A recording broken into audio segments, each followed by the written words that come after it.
So thanks for joining all, because this is also new for me, try out for me, my first live stream at YouTube, and then 3 hours long. So that's a bit crazy. And this is all about Speakeasy. You probably heard about it because I spammed you a lot, and especially the people who are attending this video call, because it's a hidden event. So all the people who are here probably got it from me or from someone of the speakers. So you can't just join. So that's nice. And I have to say, of course, good evening, good night, good morning, and afternoon to you all, because that's what it is. We are having this event for all the people all over the world. And not only the speakers are from everywhere in the world, but also the audience, of course. And this is the very first Speakeasy. It's one of the first editions, or it's literally the first edition. And it's an honor to have you all for this first edition, because it's a tryout. Like, I'm glad that you weren't skeptical just joining this awesome event. First, I want to introduce myself for the people who don't know me.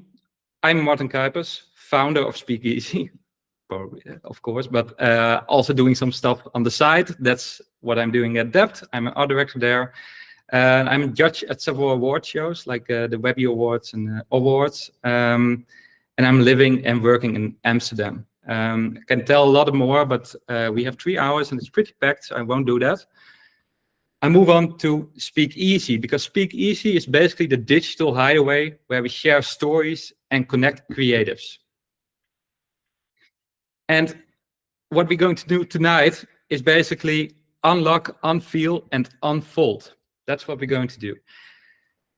But before I dive into that, I want to tell you a bit more about Speakeasy, because it, of course, comes from somewhere. It has a little background story. The name Speakeasy mainly comes from the prohibition era, where bars in the US served illegally alcohol.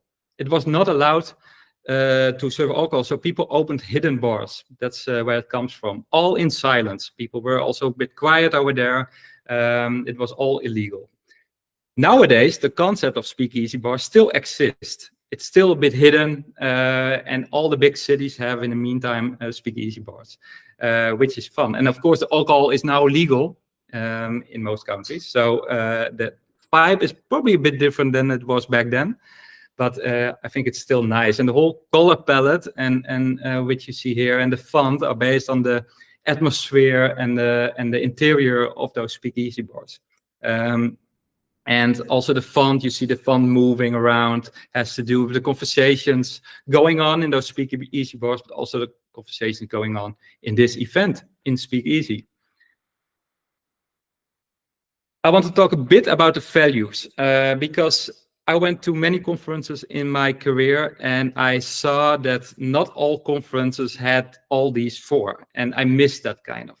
I miss that we have conferences with all kind of ages and experiences, and not only CEOs, founders, creative directors, but also the youngsters out there, interns, students, juniors. So I want to have a mix of those people.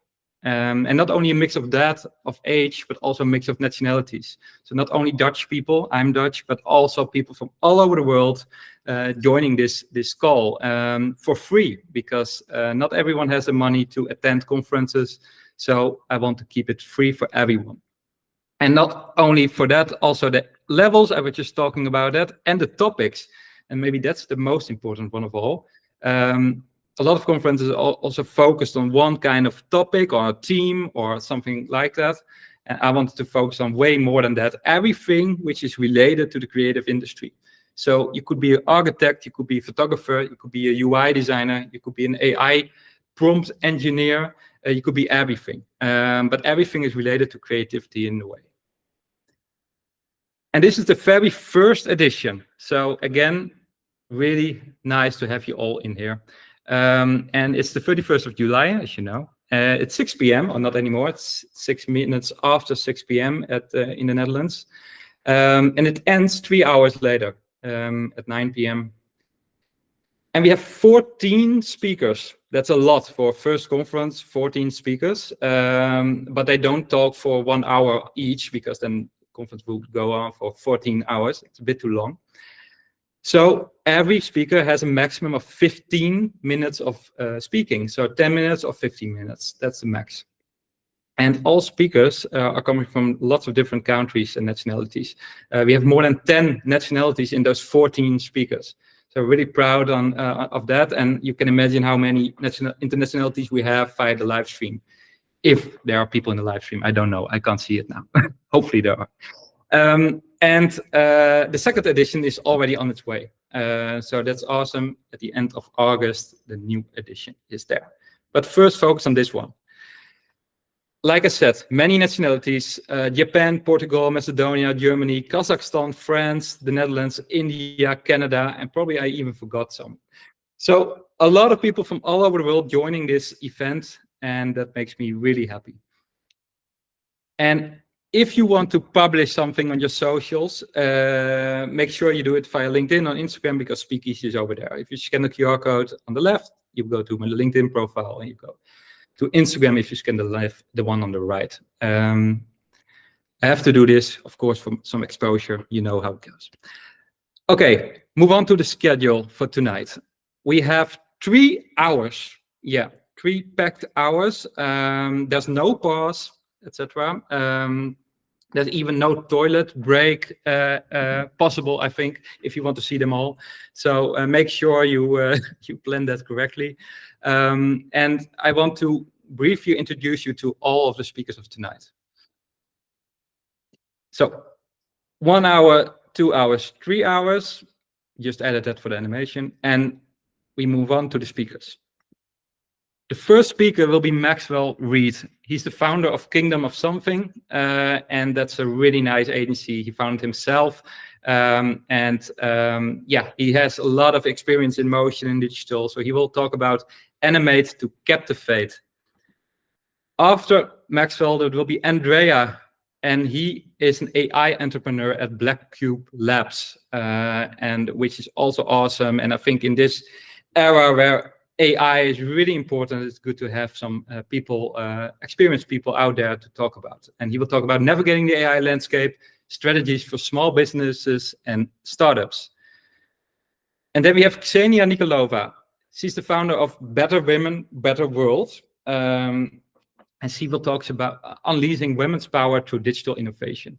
I think that only could be good. So to talk about that, also to give that an audience in this conference. And then we have Marco Morales. He's a digital innovation strategy lead at TCS Space, which means Data Consulting Services Europe. So that only took me already almost all his minutes for his talk. But and he will talk about augmented creativity, shared 3D and VR and space design. I think he offered me 4 or 5 topics to talk about. I picked this one. I think this could be the most interesting one. But yeah, maybe he will join a next edition as well. Then we have Nadia Morozovic. I hope I pronounced that correctly. And she's a freelance art director and photographer. And also she will talk about AI. She will talk about historic echoes, the anxiety of AI photography, and the painter's dilemma. I think that's a really nice combination to talk about. So looking forward to that one.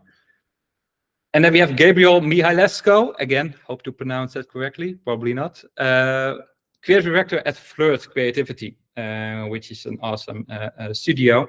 And he will talk about how brands and agencies can effectively capture attention with social-first advertising. Really nice to highlight the advertising part as well in this event.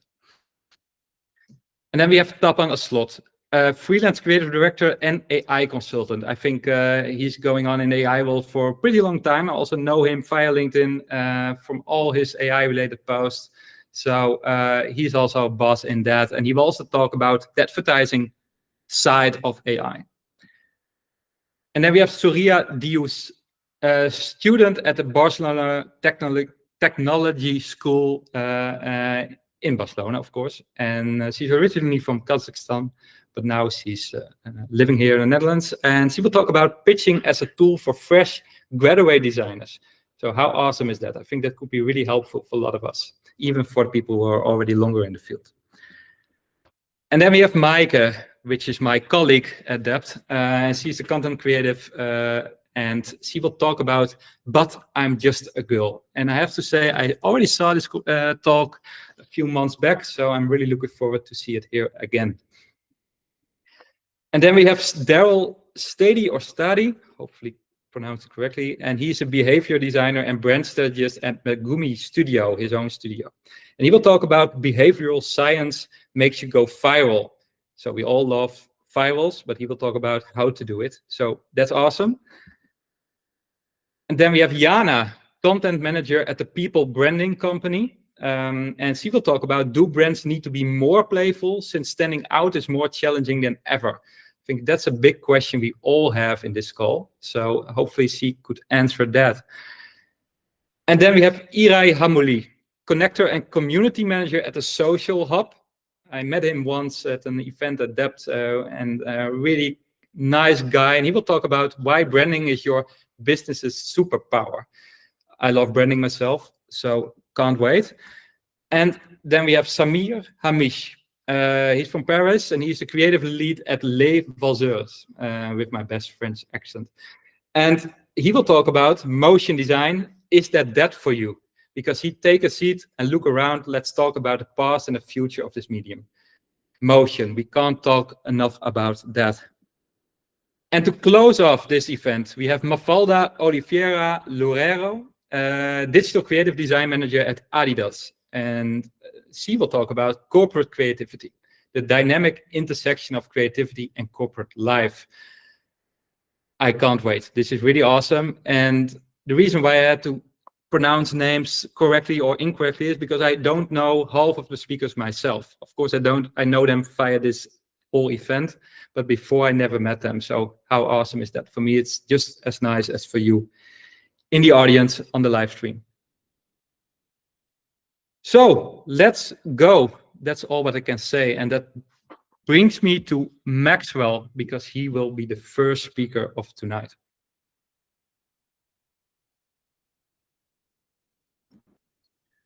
Thank you so much, Martin.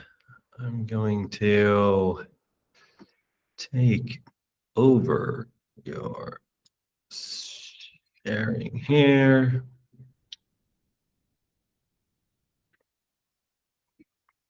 Excellent. Does everybody see? Yeah, can we get a thumbs up from you, Martin? Yes. Yes, we are good. Excellent. Well, hi, everyone. First of all, of course, Martin, thank you so much for that lovely introduction and for bringing us all together. And it's an honor to be the first one out of the gate for the first event. I will try not to let you all down.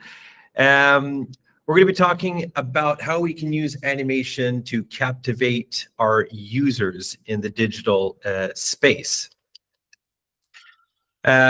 So animation, what most people think about is, of course, this. It's the classic cartoons, it's Pixar, it's Disney. The amount of times I had to explain to my family members that this is not, in fact, what I do as a motion designer back in the day.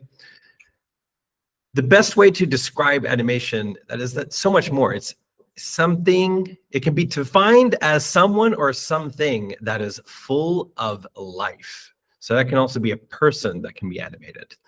I just love that description. And keep that in mind as we move forward. Before we continue, who am I? I'm Maxwell Reed, as Martin said. I'm the co-founder and creative director of Kingdom of Something. You can see me here in my majestic suit of armor. I do not use this on a daily basis, but Kingdom of Something is a dragon slaying, problem solving production agency here in Amsterdam. And as you can see, we do definitely take our kingdom-esque vibe very seriously. We got swords on the wall, so if you're in the city, please come by and yeah, say hi. Before we continue, I'm just going to show you guys some of our work to give you context to the type of work we do, and then we're going to deep dive into how we can utilize that in beyond.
All right, so as you guys can see, we do a wide range of work, anything from 2D frame by frame to CGI and even film.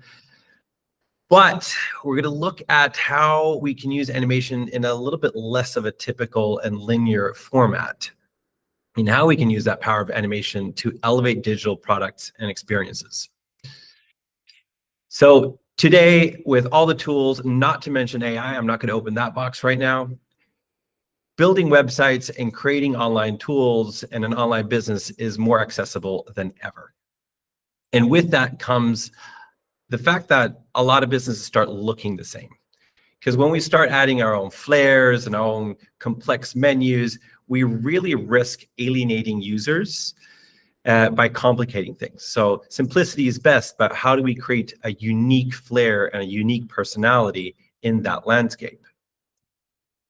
So animation can be a really, really powerful tool to bring a unique personality to these digital platforms, whether it's an app or online or VR or whatever it is.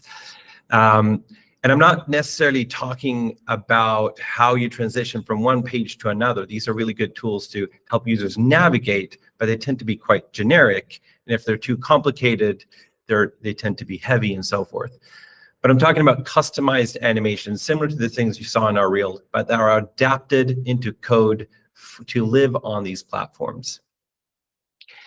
So animation can really be used to guide people's feelings and even trigger things like dopamine in the user's brain.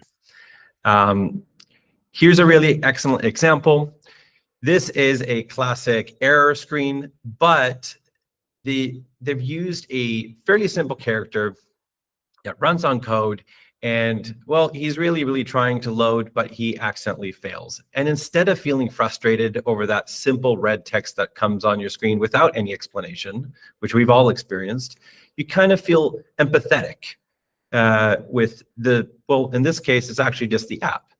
So a really good way to use animation to create and guide people's feelings in a place that it could otherwise be very frustrating. Another one is dopamine.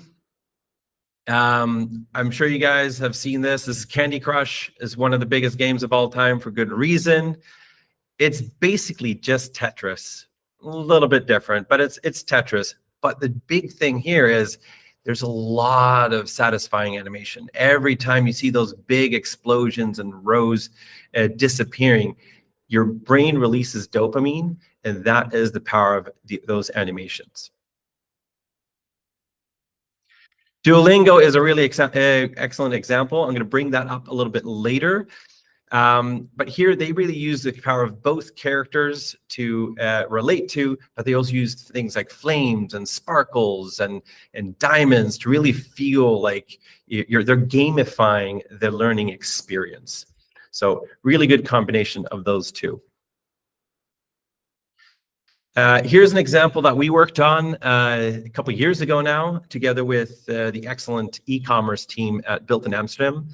So might not look like it, but this is a e-commerce shop for a rolling paper brand. I think might have been based out of Holland. So what they want to do, they wanted to create a unique experience that wasn't confusing. So there are UI animations here, but they wanted to bring a character to bring the brand to life and have some relatability. So they asked us to really bring this cloud character to life, this puff of smoke. So we started breaking down, okay, what kind of walk do we want? This guy needs some swag, of course, that fits the brand. So we wanted to go with this Mickey Mouse double bounce walk. Then we checked, okay, what's the pace? What's the energy that he brings into that walk? So we got higher energy, we got lower energy. Being rolling paper, we wanted to go a little bit lower energy, so we have a little bit of that swagger. And we started blocking the character out, ending up having one of our animators actually animate this out frame by frame through classical animation that we then traced into all of these characters. So we actually built out their entire product line to really make that shopping experience much more fun, much more relatable, and much more enjoyable. So here you can see some of the results, some of the scenarios as you scroll through this website. You can see all the products, how they're living, along with some WebGL stuff that I'm not going to get into, but a really good job, well done job where the users know where they are in an e-commerce website. Another example is Panda Express, another long-term client of ours. They actually came to us to help create a launch video for their rewards app. And on top of that, we looked at their app and said, okay, have you guys considered this kind of gamification that we see that I talked about previously? So we actually ended up working with them on about 35 different animations throughout their platform. So some, when you reach certain milestones, there's a unique celebratory animation. Here you can see 500 points. You have a panda jumping into the pail. There is fortune cookies shooting out from buttons. And it's really triggering those little dopamines in users and making them coming back for more as they enjoy using the app. And I'm not going to lie, I do think that this has partially something to do with a rewards app having 4.7 on the App Store, which is pretty impressive for a restaurant reward app. So maybe that's a good hint. So again, Duolingo, this is truly a brand that has embraced animation into everything they do. In fact, they bought one of the most respected animation studios a couple of years ago, which was a bit of a shock for us all, but it was a very good strategic choice because they've understood everything that I'm talking about right now. I'm sure many of you guys have used it. You have these characters that are cheering you on. When you get it right, you feel like you are encouraged to do better. Or if you fail the lesson, you get empathy and sympathy and, hey, you can do it, try again. In fact, they're actually rebuilding all of these characters and animations in a somewhat new software called Rive. So if what I'm talking about is very interesting, I would, especially if you're into 2D, I would tell you guys to go and check out Rive. It's a really interesting platform where you're able to build these animations based on interactions and so forth, and integrate it with code into your devices. And what they're doing is through many things. But the most interesting thing, I think, is they're taking audio samples from the different languages, and they've paired different like S sounds, O sounds with different mouth shapes. So when you play a certain sound sample in the app that you need to write it out or translate it, it's actually the characters are now able to speak that out loud without every individual one having to be a manually animated element. So a whole new level of character engagement and engagement between the app and the user. So really powerful stuff there from Duolingo coming out. On a second note, there's also 3D platforms out there. This is Spline. If you're into more 3D on the web, this is really cool. It's been around for a while. But we're running out of time, so I'm going to leave you guys with this. If you have fun creating it, your users will have fun using it. Thank you. Wow, Maxwell, that was a really nice talk to start with. Thank you so much, and I love flying papers work, etc., etc. But we move on. Like I said, up to the next one. We go to Andrea.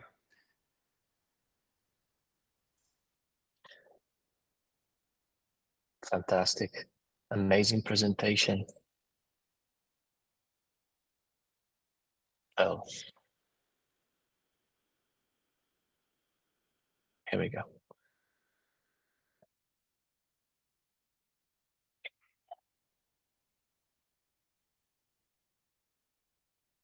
Okay. Okay, so everything you will see today has been conceived in my mind, created by my virtual hands, and then augmented by AI.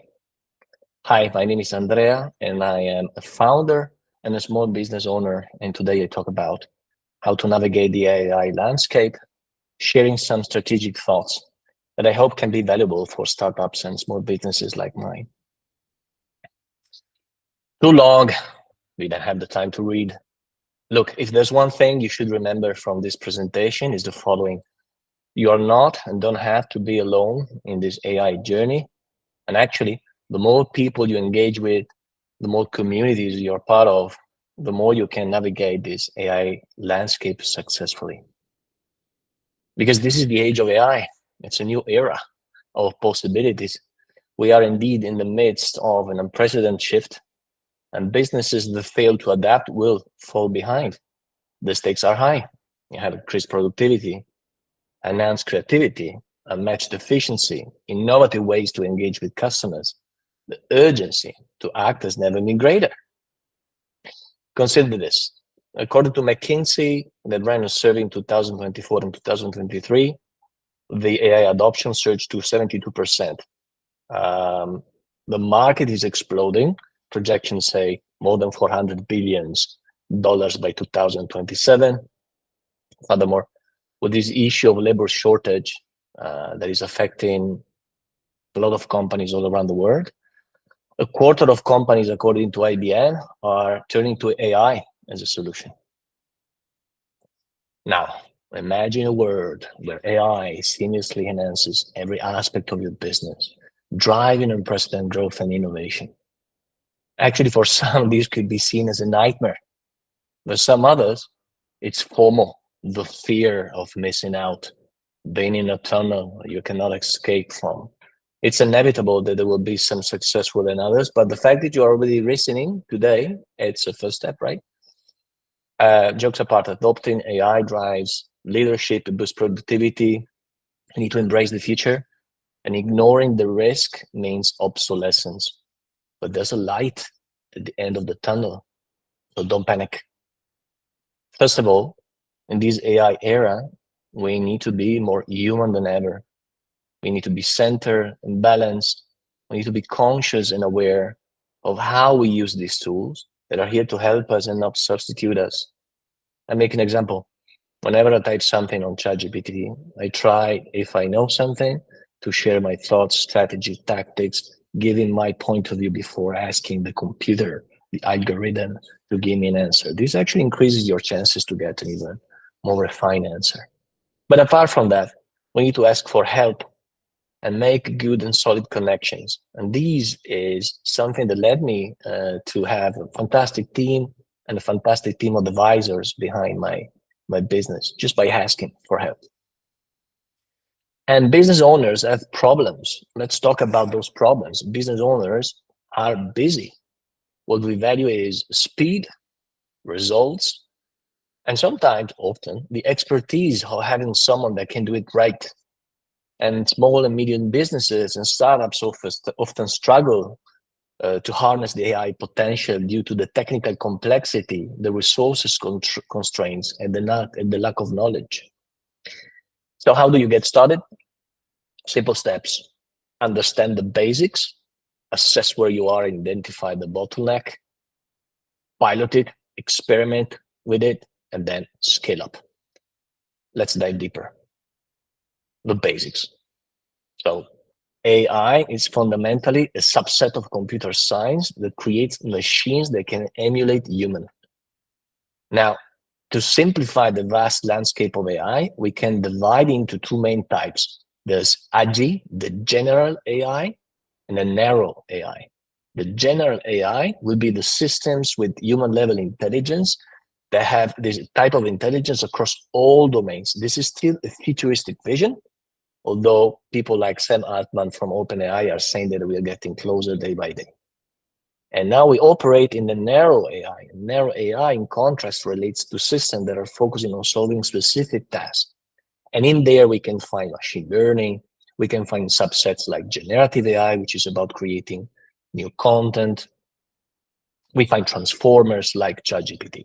So first thing first, try to educate yourself. There are tons of free resources out there on LinkedIn, on YouTube, lots of experts already that talk about this stuff. We also have tons of guidance and resources to share in our community. And then it's time to assess. And this is the stage where one of the primary challenges is indeed the lack of knowledge and the lack of understanding. Okay, how can I use AI? How can I leverage it efficiently? So focus on your biggest pain point. Find clear, measurable goals of what you want to achieve. And only then you can see if AI can be a solution to your need. You have, of course, to invest in training yourself and your teammates so you speak the same language, right? I'll give you an example. At the stage of piloting and experimenting, there's a challenge which is often related to data quality. What kind of data do we feed to AI? What can we do with it? This is an example of a chatbot that we created at Black Cube Labs. This does not only have decision tree logic, it also incorporates AI. So there's kind of a back and forth and good thinking with the machine. AI agents are ideal for lead generations and customer support. This is a small test you can do. For example, putting a chatbot on your website to start generating some traction or keep track of leads that you don't want to lose. And then there is scale. And this is where you're ready to take your prototypes to the next level. You're ready to implement more. You are ready to transform your manual operations and repetitive tasks into efficient systems. Here you can see an example I created for this occasion. It's an automation workflow done with a platform called make.com, very powerful. It's basically taking my blog posts and then digest this blog post, feed them to an Airtable, which is kind of Excel on steroids. And this Airtable is ready for me to review. And if I like the content that he created, he basically posts on social media with different tone of voices, different styles on LinkedIn, Twitter, Facebook. So boom, this way it just automated 80% of my time while still keeping control of the things I do, right? And this also solves one of the problems you have with scaling with AI initiatives, which is legacy system that can significantly be a roadblock when it comes to scaling. So platforms like make.com make it easier to link and integrate the different existing platforms out there.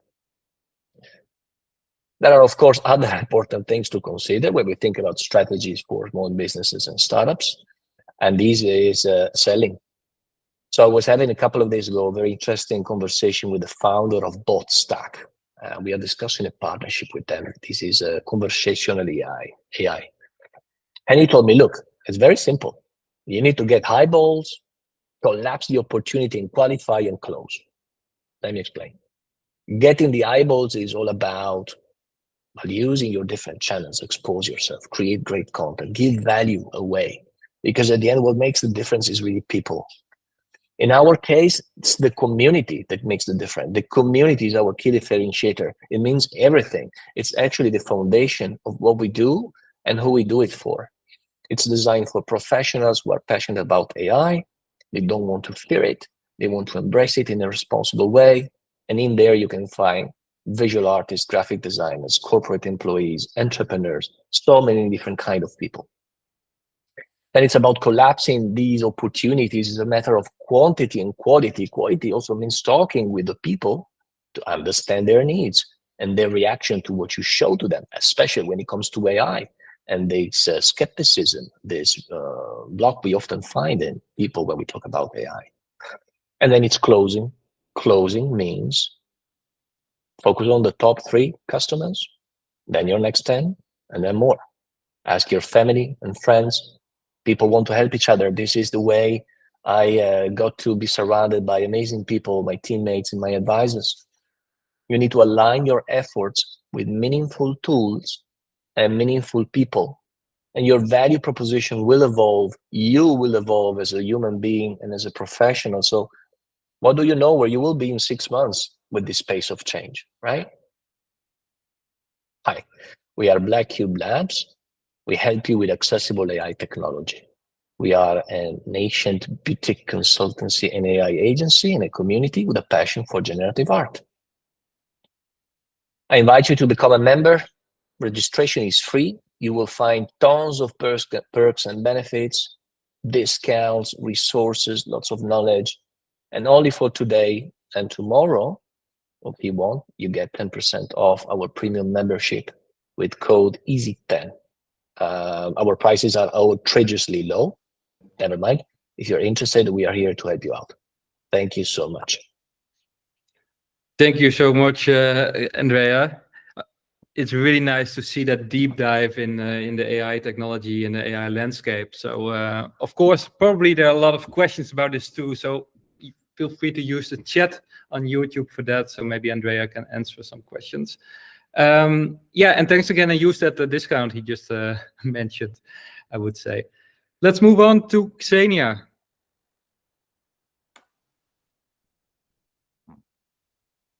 Hello, hi.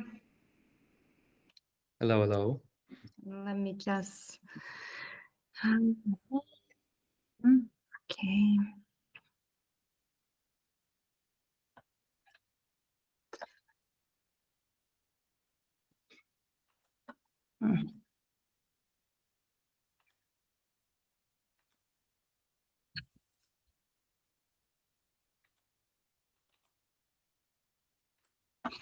I don't know why my screen won't share.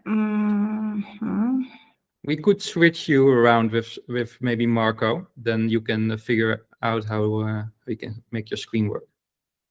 Is that an idea? Yeah, that's okay. Okay, Marco, then you're up next if that's fine for you. Yeah, I guess so. Let me get myself organized and share my screen.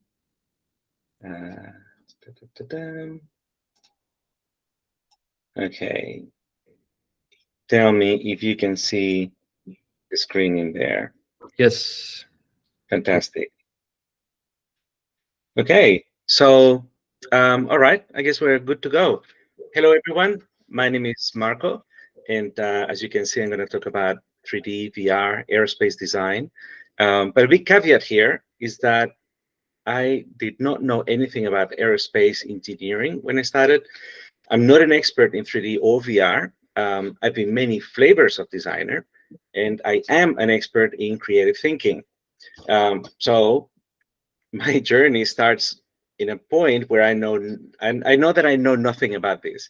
And I guess the message of my talk is about that no matter where you are in your career, you can insert whatever your own wishful thinking is, and I'll show you how to get there. So since every journey has an origin story, mine starts in during 2020 COVID, the lockdown, and I'm trying to figure out the meaning of my life. Right? We're all locked in, reflecting, thinking, what is the purpose of my life? And so I'm using Ikigai charts and diagrams and things. But the real aha moment for me came when I was watching The Martian. And there's one particular scene in which there's all these guys who basically stormed the warehouse and convert it into a makeshift sandbox because they need to help this guy who's in Mars. He's stranded and they need to figure out how to help him. And just watching this room full of really clever, intelligent people doing something together to do with space, I was so excited. I thought, I want to be in that room. I don't know what I'm going to be doing, but I want to be in that room. So, right, what do I know about space? Zilch. But I did eventually. So here's the 4 steps on how you do it. Step number 1 is you join everything, every possible club, association, event you can find. Join everything. Second, learn whatever makes you sparkle. Get a dopamine boost. So don't worry about structured forces or anything, just anything you can pick up along the way. 3, participate fearlessly. So join competitions, projects, events. I joined the hackathon, right? And the funny thing was that although I was the odd one out, I was the only one coming from a design background. What I found is that engineers are great at doing the math. They're just brilliant at finding solutions to well-defined problems.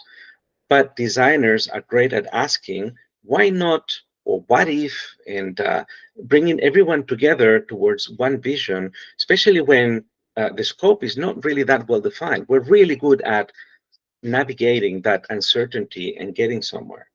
And the fourth step, and most important one, starts with a funny story. So I joined the Space Society Twente. I was in their Discord, and there's this guy who turns up and he says, can we mine asteroids?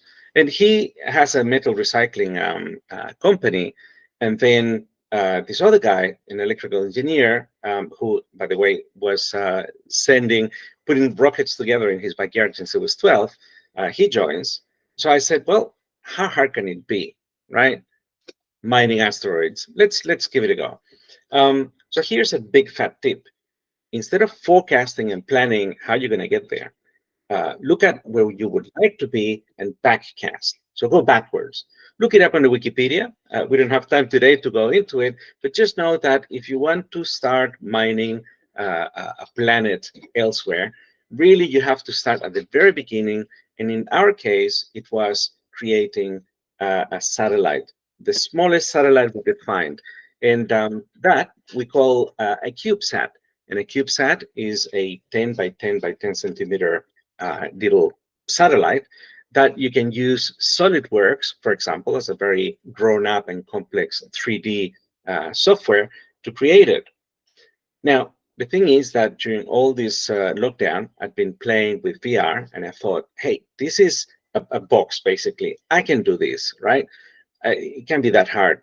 And I thought, I'm going to look at Gravity Sketch and Shapes XR, Spatial. So I was exploring all the different ways to creating 3D in VR. But unfortunately, this is 2021. The world is not ready yet. So I had to settle for the very basic grade 5 arts and crafts version. So I started just cutting bits of cardboard, sticking it together. And before too long, the nice thing about holding things and looking at it, at the volume of it, was that it becomes very intuitive. So doing that, I came up with the idea of creating the very first flat pack microsatellite ever. You know, it's like IKEA for space. So using NanoCAD, which is a free software that I found online, and Adobe Illustrator, I was able to start putting together these versions of these chassis, and then sending them to a laser cutter and creating all these very quick iterations in different materials, different looks. And not only that, being, of course, a designer, I started thinking, oh, what are we going to call this mission? What are we going to call this company? The box that it comes in, and just really expanding that creative universe. And at the end of the day, this actually happened. So we put it together. We put it on a weather balloon and sent it to the stratosphere. It was the first payload was a yeast for beer, so we could make stratospheric beer.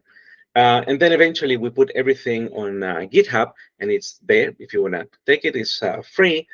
But there was no 3D VR yet into this. So how do we get there? Now, the next year, as luck would have it, was the year of the metaverse. And what the 4 steps were before, I joined everything. I learned everything I could, participated, basically signed up for any event that I could be a part of. Ask myself, how hard can it be? And for that, I actually was able to do something with a friend, and he is an Unreal Engine developer. And we came up with this idea of creating like a SpaceX type facility in the metaverse where all engineers could go and actually build their own things. I thought it would be fantastic, but without money or funds to host it online somewhere, at the moment it just lives in our hard drives, and that's as far as it goes for now. Now, what about the shared part of it? So we still haven't gotten to it. Now, here is where in 2023, I was approached to mentor in a hackathon. Now, I had already done that in 2021, and it was amazing to look at the creativity of the engineers, except that this is what the submissions looked like. They were so flat. They were just, I mean, terrible, until you start looking into the details. And I thought, these guys already know how to use 3D. These guys already are thinking in three-dimensional spaces. So why don't we take that for this hackathon and just go big and create a lunar virtual permanent moon that every hackathon could basically house all these ideas that people are coming up with. So we joined forces with a company called Meta Architects Hub, and they also created for us this moon that became the basis for the hackathon. And then after that moon, they created all the assets that we needed to provide the participants with a space where they could upload their own ideas, load them up, and we also put a lot of training, a lot of guidance through it. So we had participants putting their things in there. And it was really nice to see all these students studying engineering to be able to come up with ideas, upload them to this virtual moon that we have created for them, and basically make the most out of that space, so that by the time they submitted, we could all use either VR or our mobile phone or a browser to actually walk around these things that they had invented and look at them at a 1-to-1 ratio. I mean, that was just amazing. That was last year. I've done some more stuff in between, but I think if the talk today is about augmented creativity in shared 3D and VR in aerospace design, as you can see, it's a work in progress. I still haven't got myself into that room in there. I'm getting there, hopefully. But the bigger question is, what will your work in progress look like? So what are you waiting in something that you know nothing about to actually get there? So anyways, that's me. I'm an innovation strategist. I used to be designer, creative director, all kinds of things.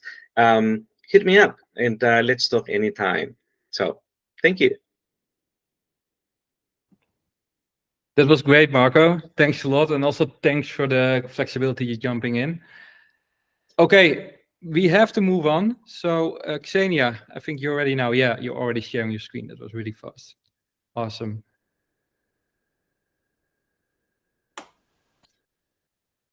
Okay, hello everyone. I'm really sorry about that. Something wasn't working. Okay, I'm really glad to be here today. My name is Ksenia Nikolova, and I'm the founder of Better Woman, Better World. That's a startup dedicated to empowering women and girls around the globe.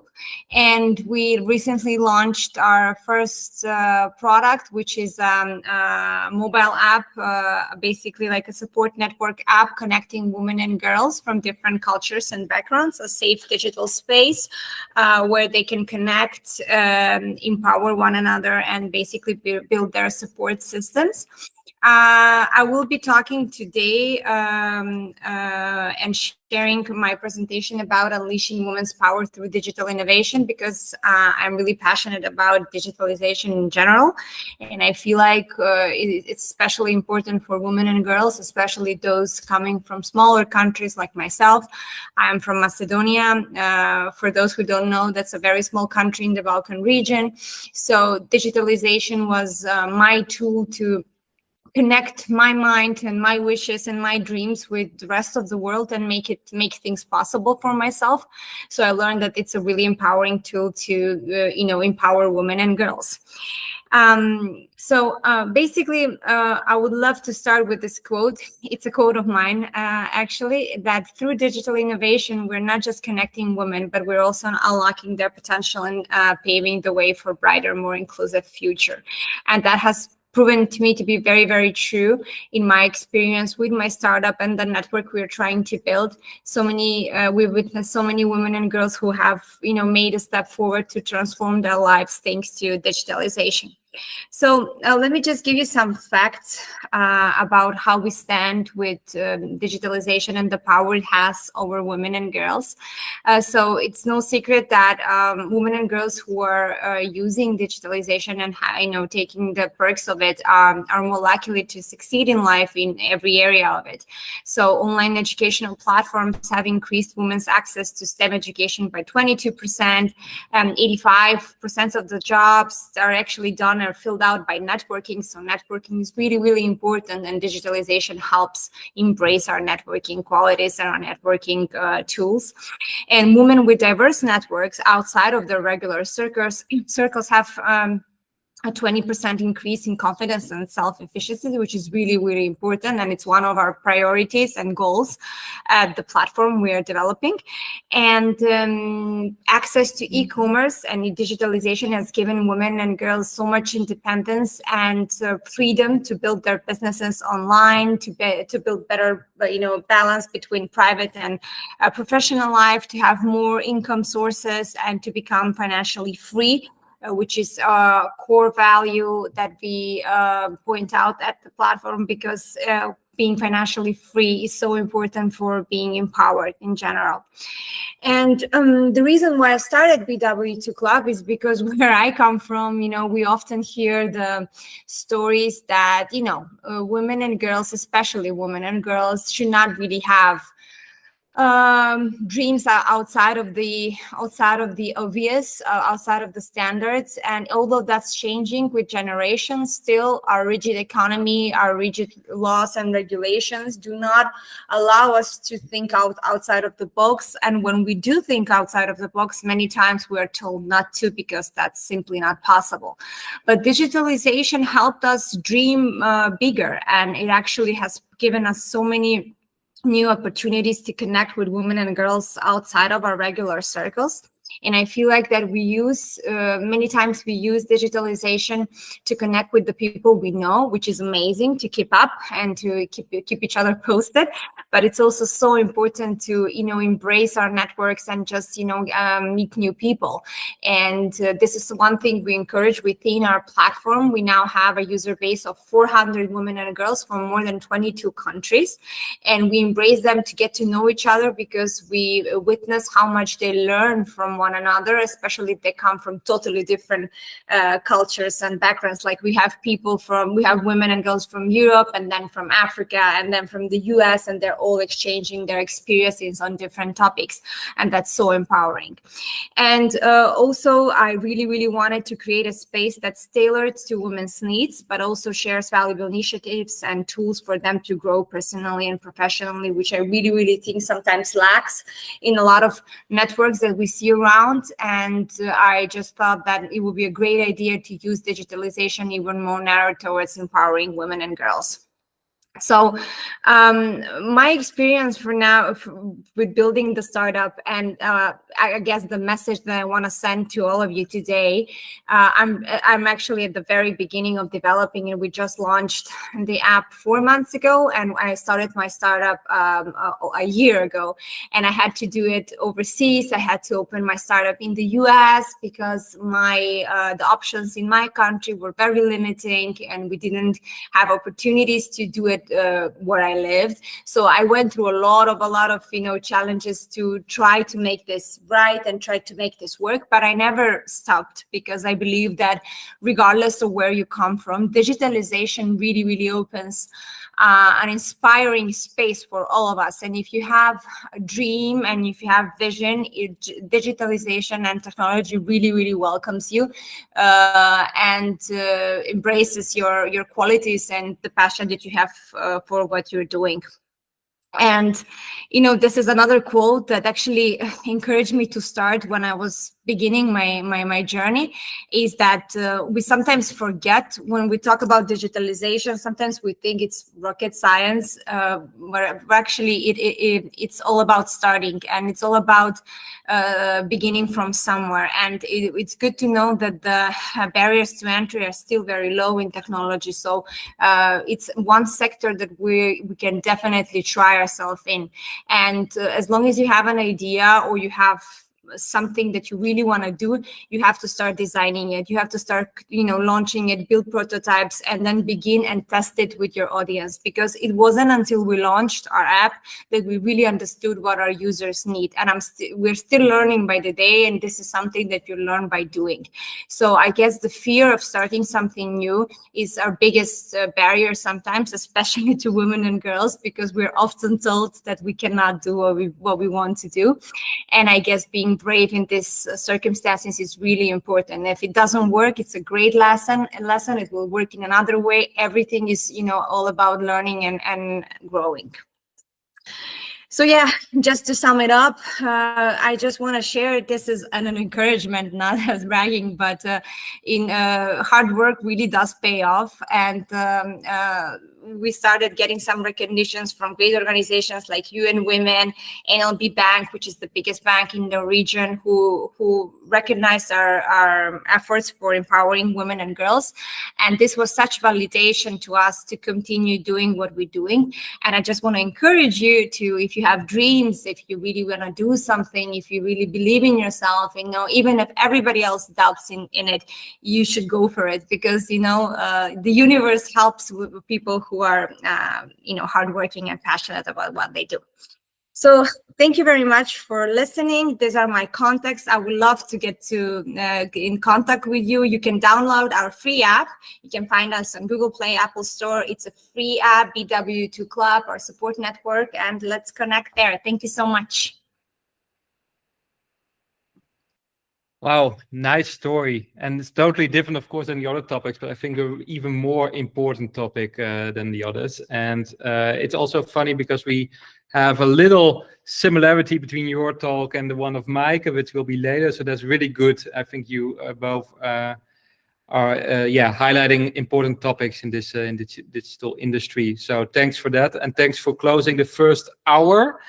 And I can't believe it, but we are still on time. So that's good. So let's keep it like this. And we could move on already to the second hour. And we start with Daryl.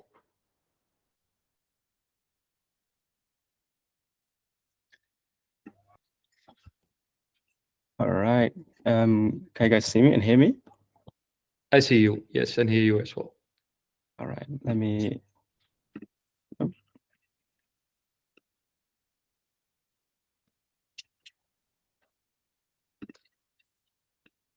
Okay.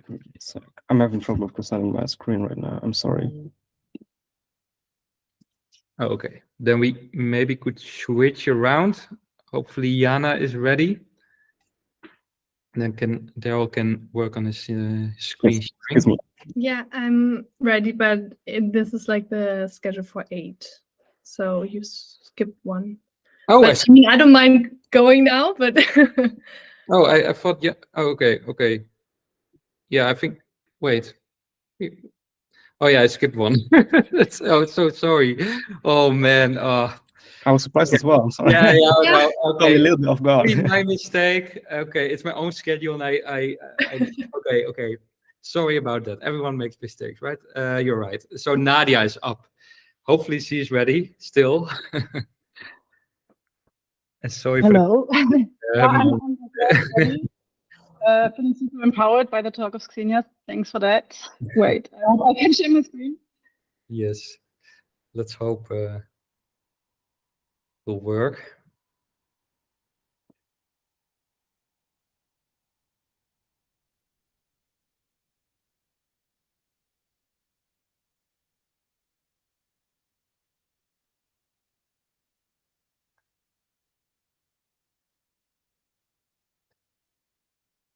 Sorry, I have some administration issues. Okay. Then we still could move on then maybe. Sorry. No worries. Then I switch you around with Gabriel. Hopefully you are ready.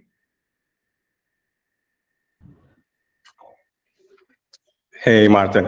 Hey. Yes, I think I'm ready. Let's do it. Awesome. Okay, let's see.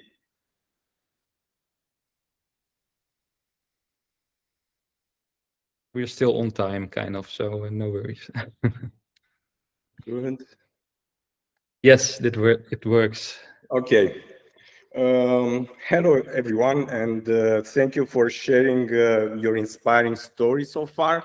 I feel that I already learned so much, and I'm very curious to see the rest. My name is Gabriel, and I help brands transition from traditional advertising to social-first content and AI productions. Over the past years, I had the privilege of working with brands from fashion to tech and grow their social and digital presence. My personal mission is to grow authentic connections between brands and communities with content that drives influence and action.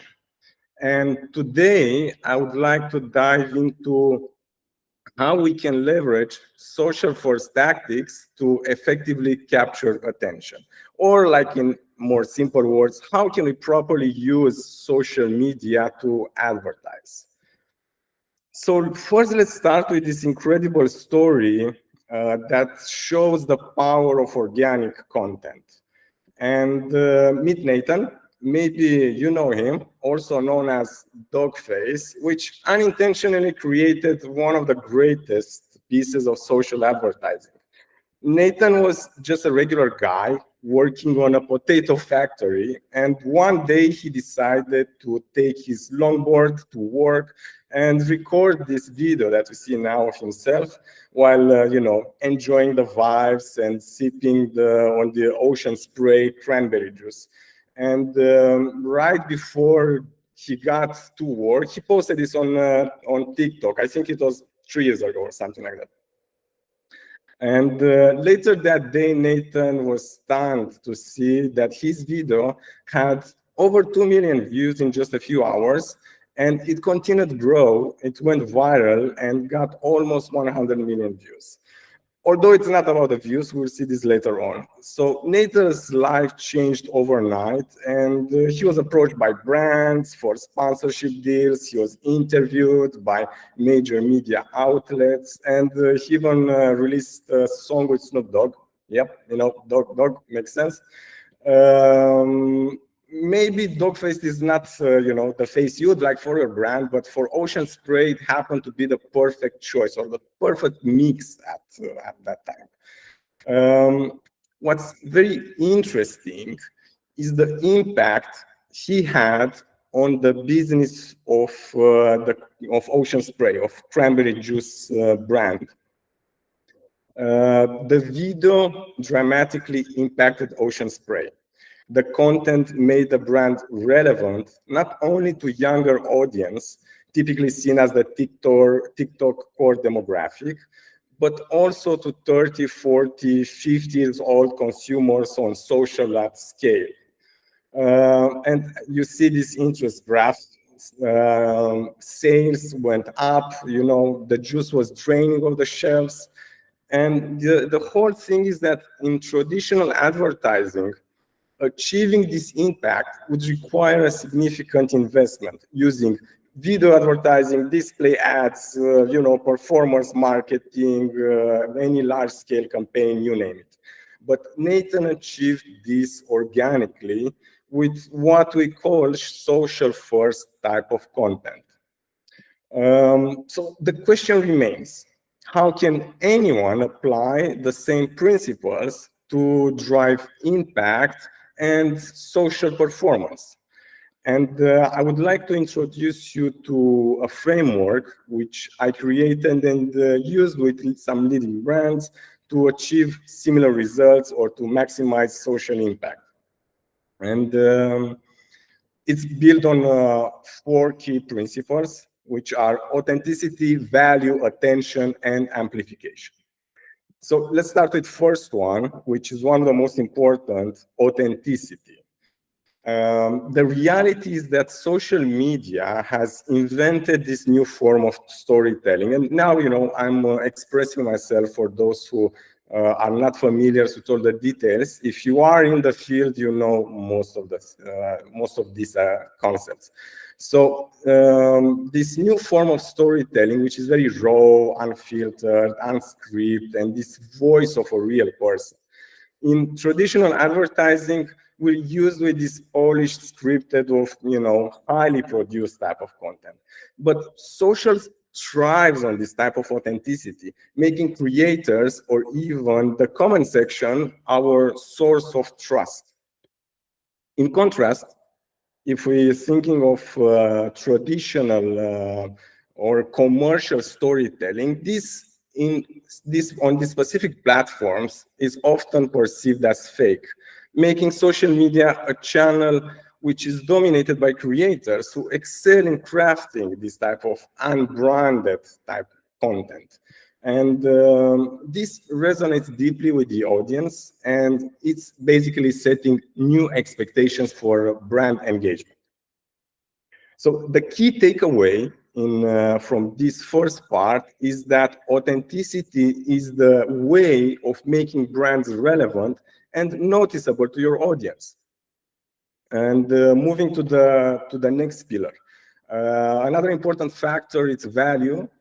And I think it's important to note that not everything has to be raw or to be considered authentic. And you can see Jacques Mus, for example, is doing great on that sense. But this is a completely different story. But instead, it must provide something valuable to our audience. In traditional advertising, the focus is often on the call to action, right? Like buy now, or like, live like this, do like that. And the social first content flips this. Instead of demanding something from your audience, it usually offers something of value. And this value can be either information or entertainment or something inspiring. But in the end, as a consumer, I received something from the brand. And let's think of Dogface Vito. He didn't ask anyone to buy cranberry juice, right? Instead, he created the right mix for a moment of inspiration. The reality is that many social campaigns and social content fails today because they are using old storytelling formats for new platforms. A classic commercial adapted to these platforms will result in low engagement, most likely. And the key takeaway in this situation for this pillar is that we become partners with our audience by giving something rather than being preachers and asking for something in return. We give our audience reasons to share and to care. And this brings you part in the social conversation. The next point that I want to introduce is attention, which is a very important concept on social first type of tactics. Attention, it is a limited asset, as we know, and we are bombarded every day with content that asks for our attention. We stop for some, we maybe scroll past others, but in the end, what we want is content that earns our attention. And the truth is that, there's this famous quote that you've seen it in all platforms. No one cares about advertising. People just care about what interests them, and sometimes that's an ad. And this is something which is more real today than ever.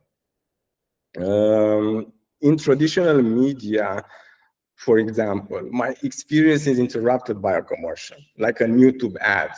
And most of the time we skip the commercial because we are there on that platform looking for something else. But with a social first campaign or content, the content is the ad. I am there for exactly that piece of advertising that brand produced and brought something in my life, So the ad is already in your area of interest. It's already in that cultural spotlight.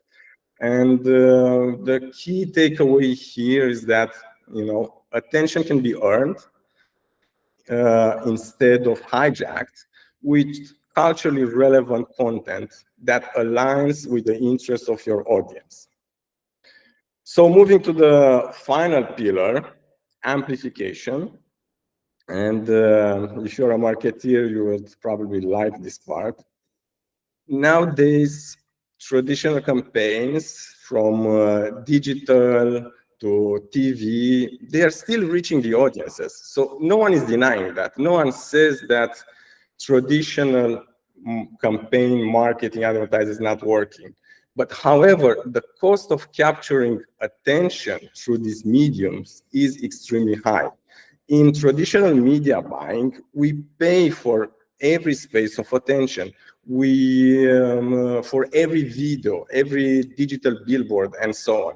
While with social first campaign, on the other hand, we see this unprecedented exposure where you get free media, free exposure, or you can call it earned media, because you earn the interest of your audience. And if we combine this social first approach with AI powered production, and I've left these sides on purpose because there are so many discussions about AI, but I would love to develop this part on a different occasion, then as a brand, you will achieve the greatest return on investment in the market. This approach, which I use for bank, for example, which is a bank from the Netherlands, maximize their impact in social and basically minimize their costs. And the photo that you see on the background is a screenshot from one of those campaigns, which used the hybrid AI production, and it was part of a large-scale digital campaign, which was created based on community insights, which we gathered them by launching the TikTok channel for bank. This was my advertising space. So the key takeaway is that today we have platforms and technology to reimagine what social performance means, which is relatable messages, engagement, free media, and very low production costs compared to traditional methods in the end. So to recap, understanding and leveraging social platforms and technology is crucial by creating content that provides value, that builds authenticity and captures attention.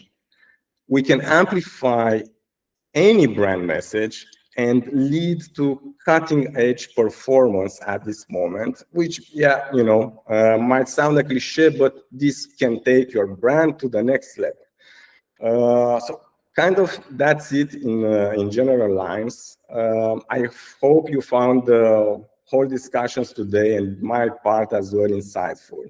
And if anyone is interested into diving in any details of this framework or discussing real-life applications of large-scale AI productions, just feel free to drop me a line. The strategies discussed apply to companies of all sizes. I'm not going to bore you with circles and arrows for now. But we can explore how brands can take advantage of up-to-date methods of production and advertising. So thank you guys, and special thanks to Martin for creating this platform that connects so many wonderful people. Wow, that was a really nice talk, and thanks for the kind words at the end. And it was really funny how you started with the guy, because I know the guy, but I didn't know the whole story behind it. So lovely to hear that. Thanks a lot, Gabriel. We move on to the next speaker, and we switched, of course, around. So hopefully, Nadia, your screen is now working. Should I try? Nice.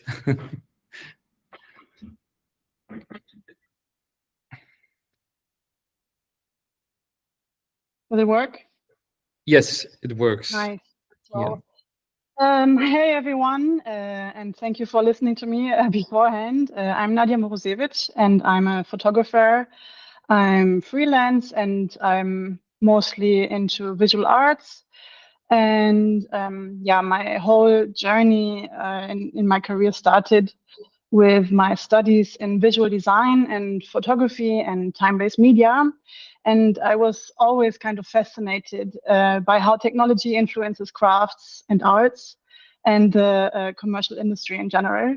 So my topic for today is historic echoes. the anxiety of AI in photography and the painter's dilemma. Yeah, I'm not a painter for sure, but I hope you will understand what I'm talking about. And yeah, I will just start with the beginning, I would say. And it's the 19th of August in 1839. So I'm sure everybody is like, oh yeah, I remember exactly what happened that day. It's the invention, or like the official date of photography being born. And that's like around about 185 years ago. Yeah, and it was a massive change in our society. And everybody was fascinated by this whole new medium arising.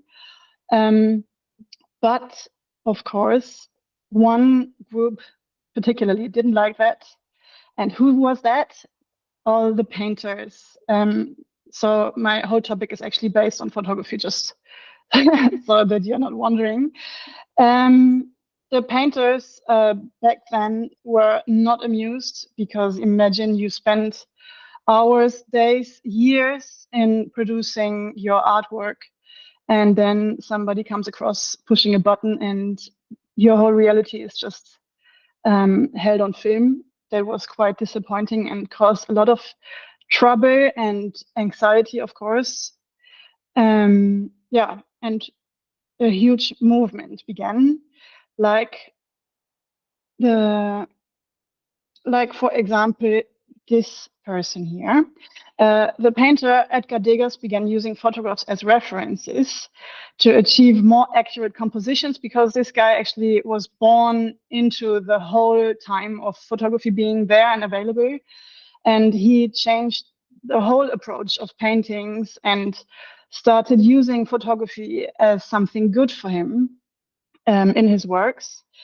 Fun fact was that he actually developed a bad eyesight starting 1870, so already a few years into photography being there. And while having these problems with his eyes, he figured out solutions.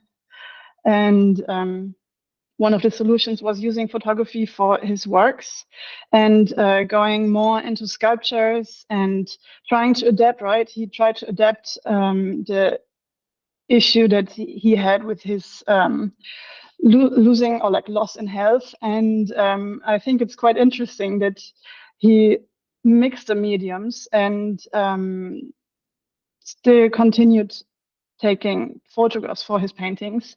And yeah, I'm a bit nervous. I'm sorry. I'm not a public speaker, so I hope you don't judge me. Yeah.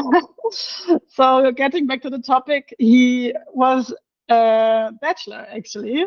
And he loved taking pictures of young women, which wouldn't be so politically correct nowadays.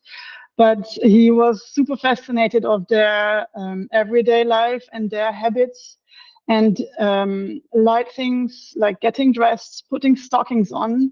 And he transferred those tiny details, or like mini parts of life, into his artworks, and yeah, wrote history with that, kind of. And actually, his photographs were only seen by his friends and family, because it was not very appropriate for painters to share photographs back then. So he kept them in private circles only. And yeah, I find this quite interesting about how everything changes about the medium by time. Yeah, so far to that. My main references are these two characters, Susan Sontag and Lev Manovich. Lev Manovich is a media theorist, and he noted when the film got digitalized, like movies went from analog to animations to film. He called this transition from film stills to film brush, highlighting how digital images made up of pixels can be altered and substituted. So he pointed out that digital cinema is no longer reflecting reality like it used to. It's creating a new kind of realism now.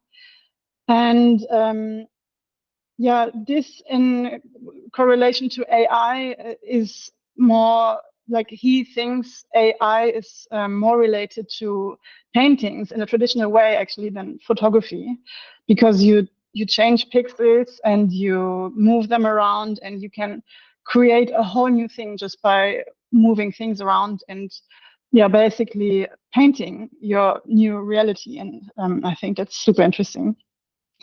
And Susan Sontag questioned photography's claim to truth even before digitalization in 1977 already. So she's like a pioneer of criticizing photography, showing reality and its claim to truth. She argued that photographers or like painters interpret reality and don't show it how it really is, like one-on-one, you know. So she quote, or like a quote of hers is that photography interprets the world no differently than a painting would. And yeah, this is something that triggers me a lot in or like by seeing many people getting scared of the rise of AI in our industry. And yeah, so, but why do I want to talk about this is exactly the point.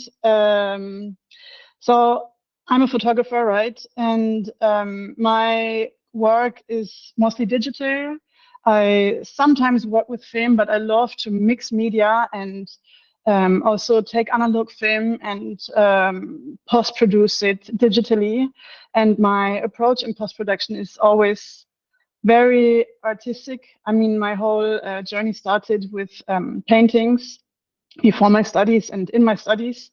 So I'm used to draw with light, kind of, or like in Photoshop or in any kind of post-production tool. I love to mix. And yeah, I will just show you a tiny selection of my work, what I do.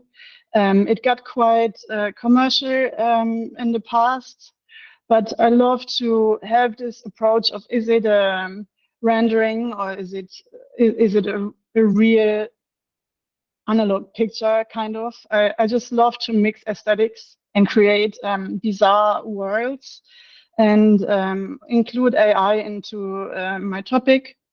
And yeah, I'm basically trying to create a new view, a new sphere.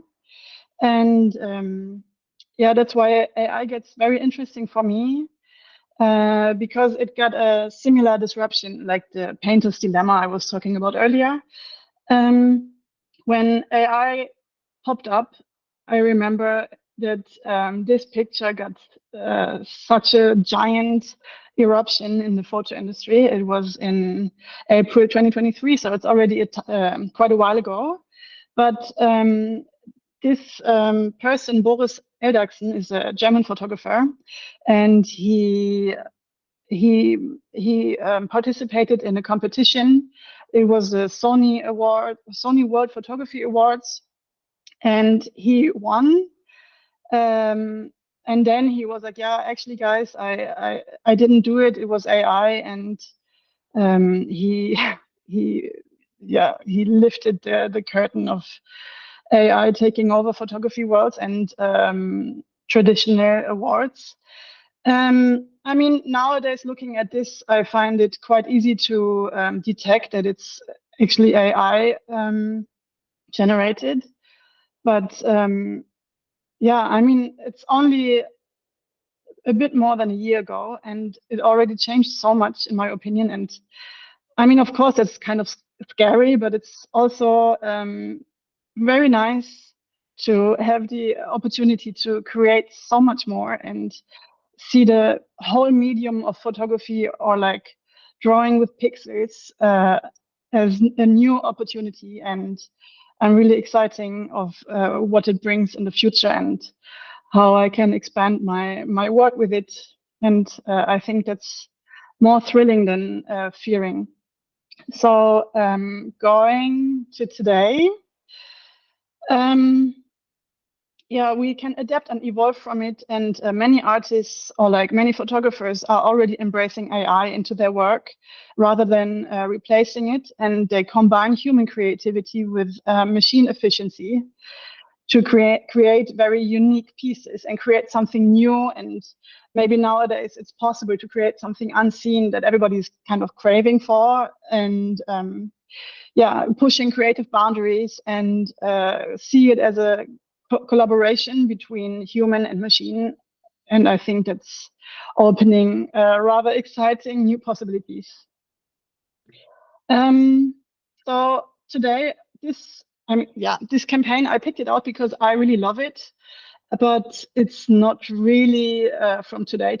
It's already from, I think, August last year.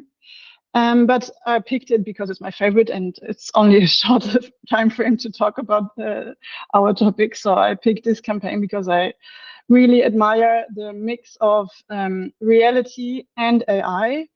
It's made by Charlie Engman. He's a photographer who's known for his very theatrical, provocative photographs of his mother.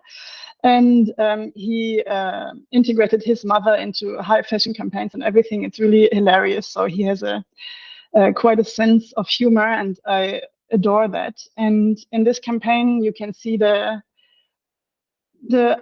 unseen aesthetics that bring something very new and some freshness into classical commercial works. And I think that's super interesting. And yeah, I'm curious where this is going. Yes, that's it so far. So I hope I could uplift your mood and bring something valuable into your minds. And thank you for your time. Wow, and what a last slide. That was funny. And really nice to see the link between art and your work. You really can see that really well. So thanks a lot. Lovely. Up to the next one. And if I have it correctly, it's Tapan.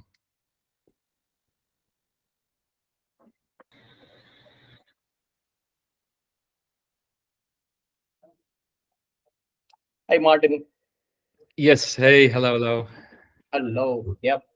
How are you? I'm good. Nice. Okay. So should I start? You can start. Yes. Okay.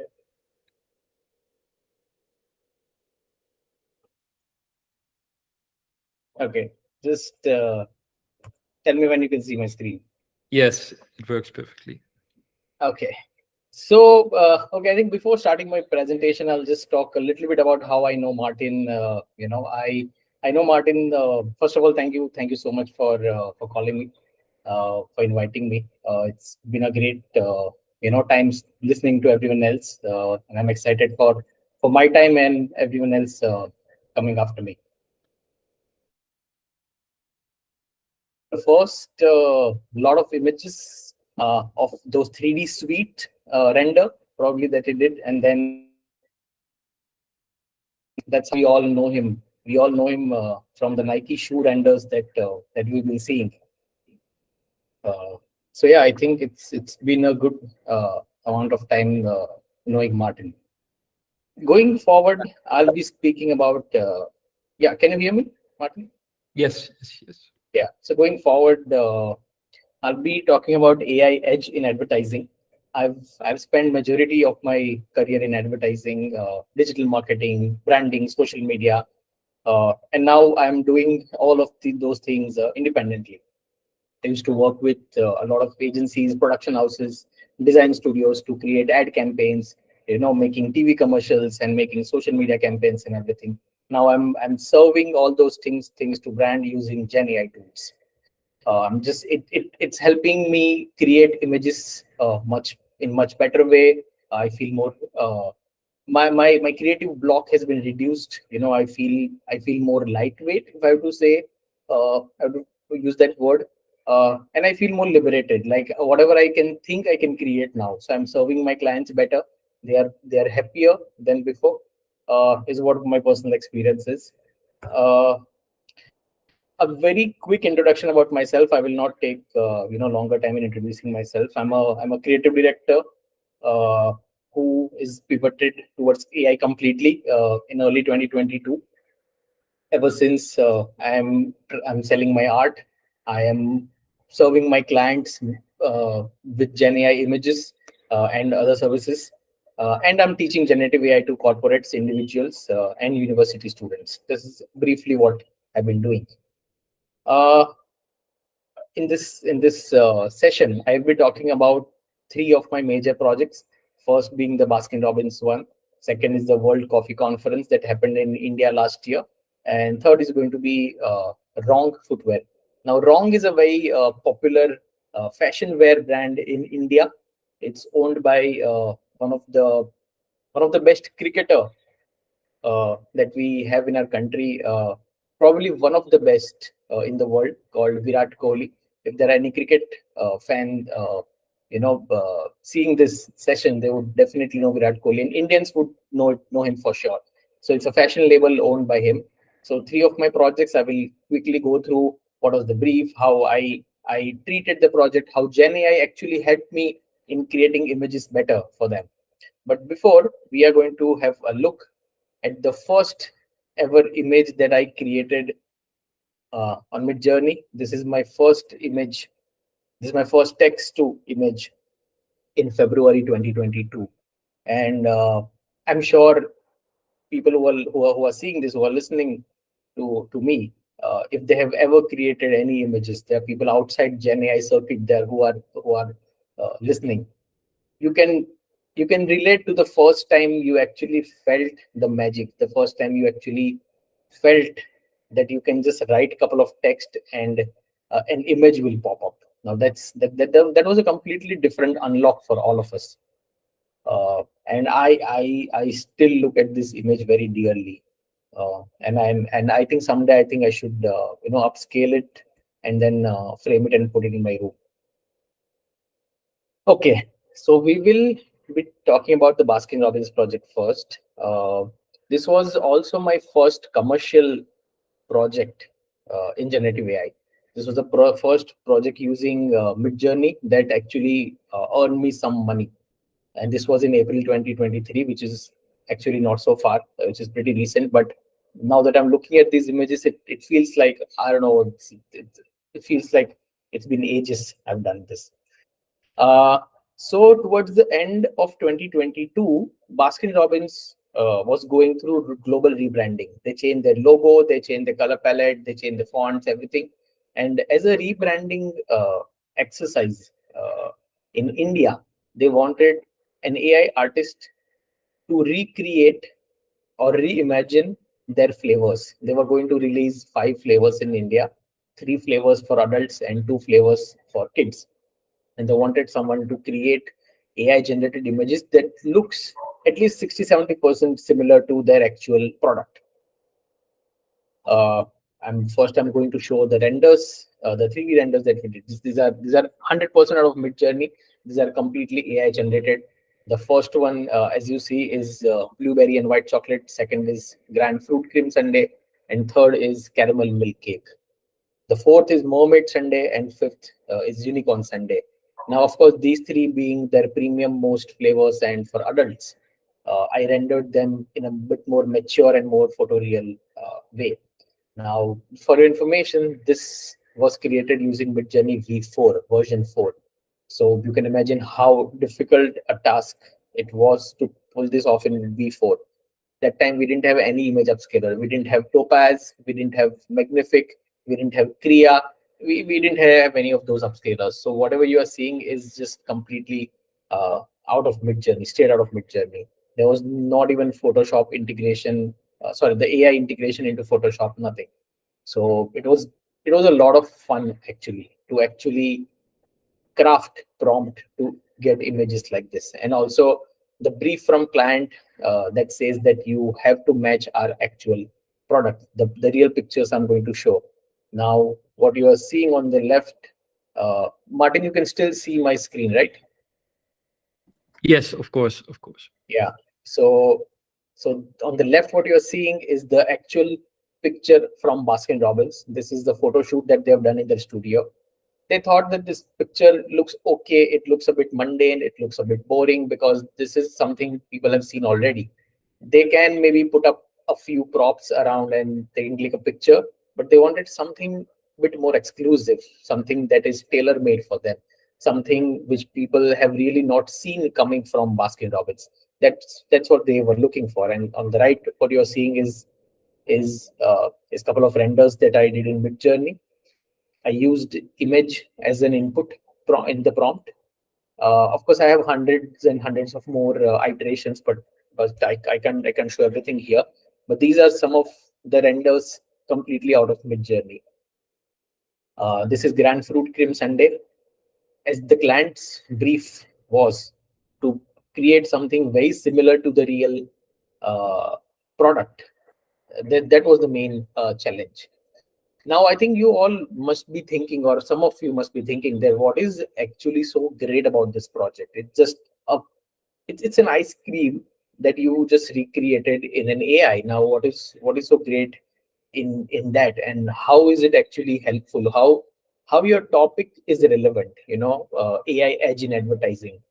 I personally thought about this a lot, and I think what we achieved through this project is we opened a gate to new possibility of reducing food wastage in food photography, is what I would like to say.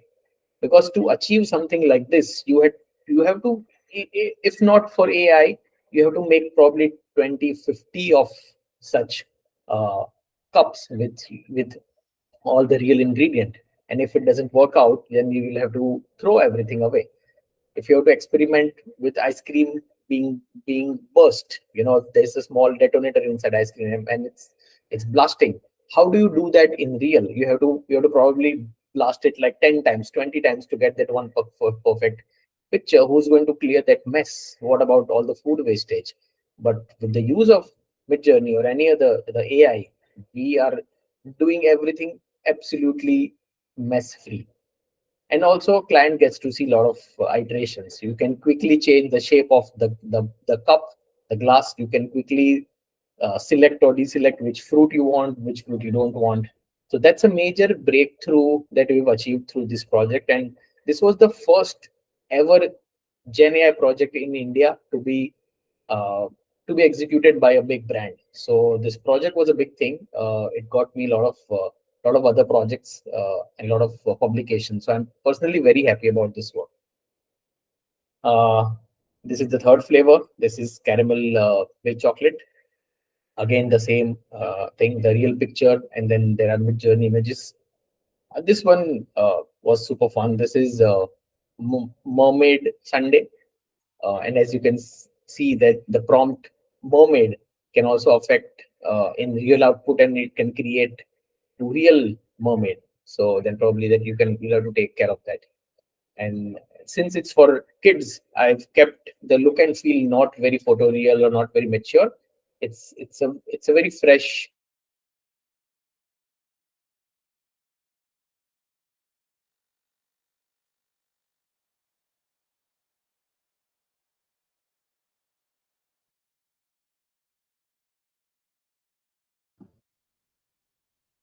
That's a long silence by Tapan. I'm afraid that his internet connection is not really good anymore. I was just getting hungry because of all the ice cream I see, but let's wait a few seconds, and otherwise we sadly have to move on.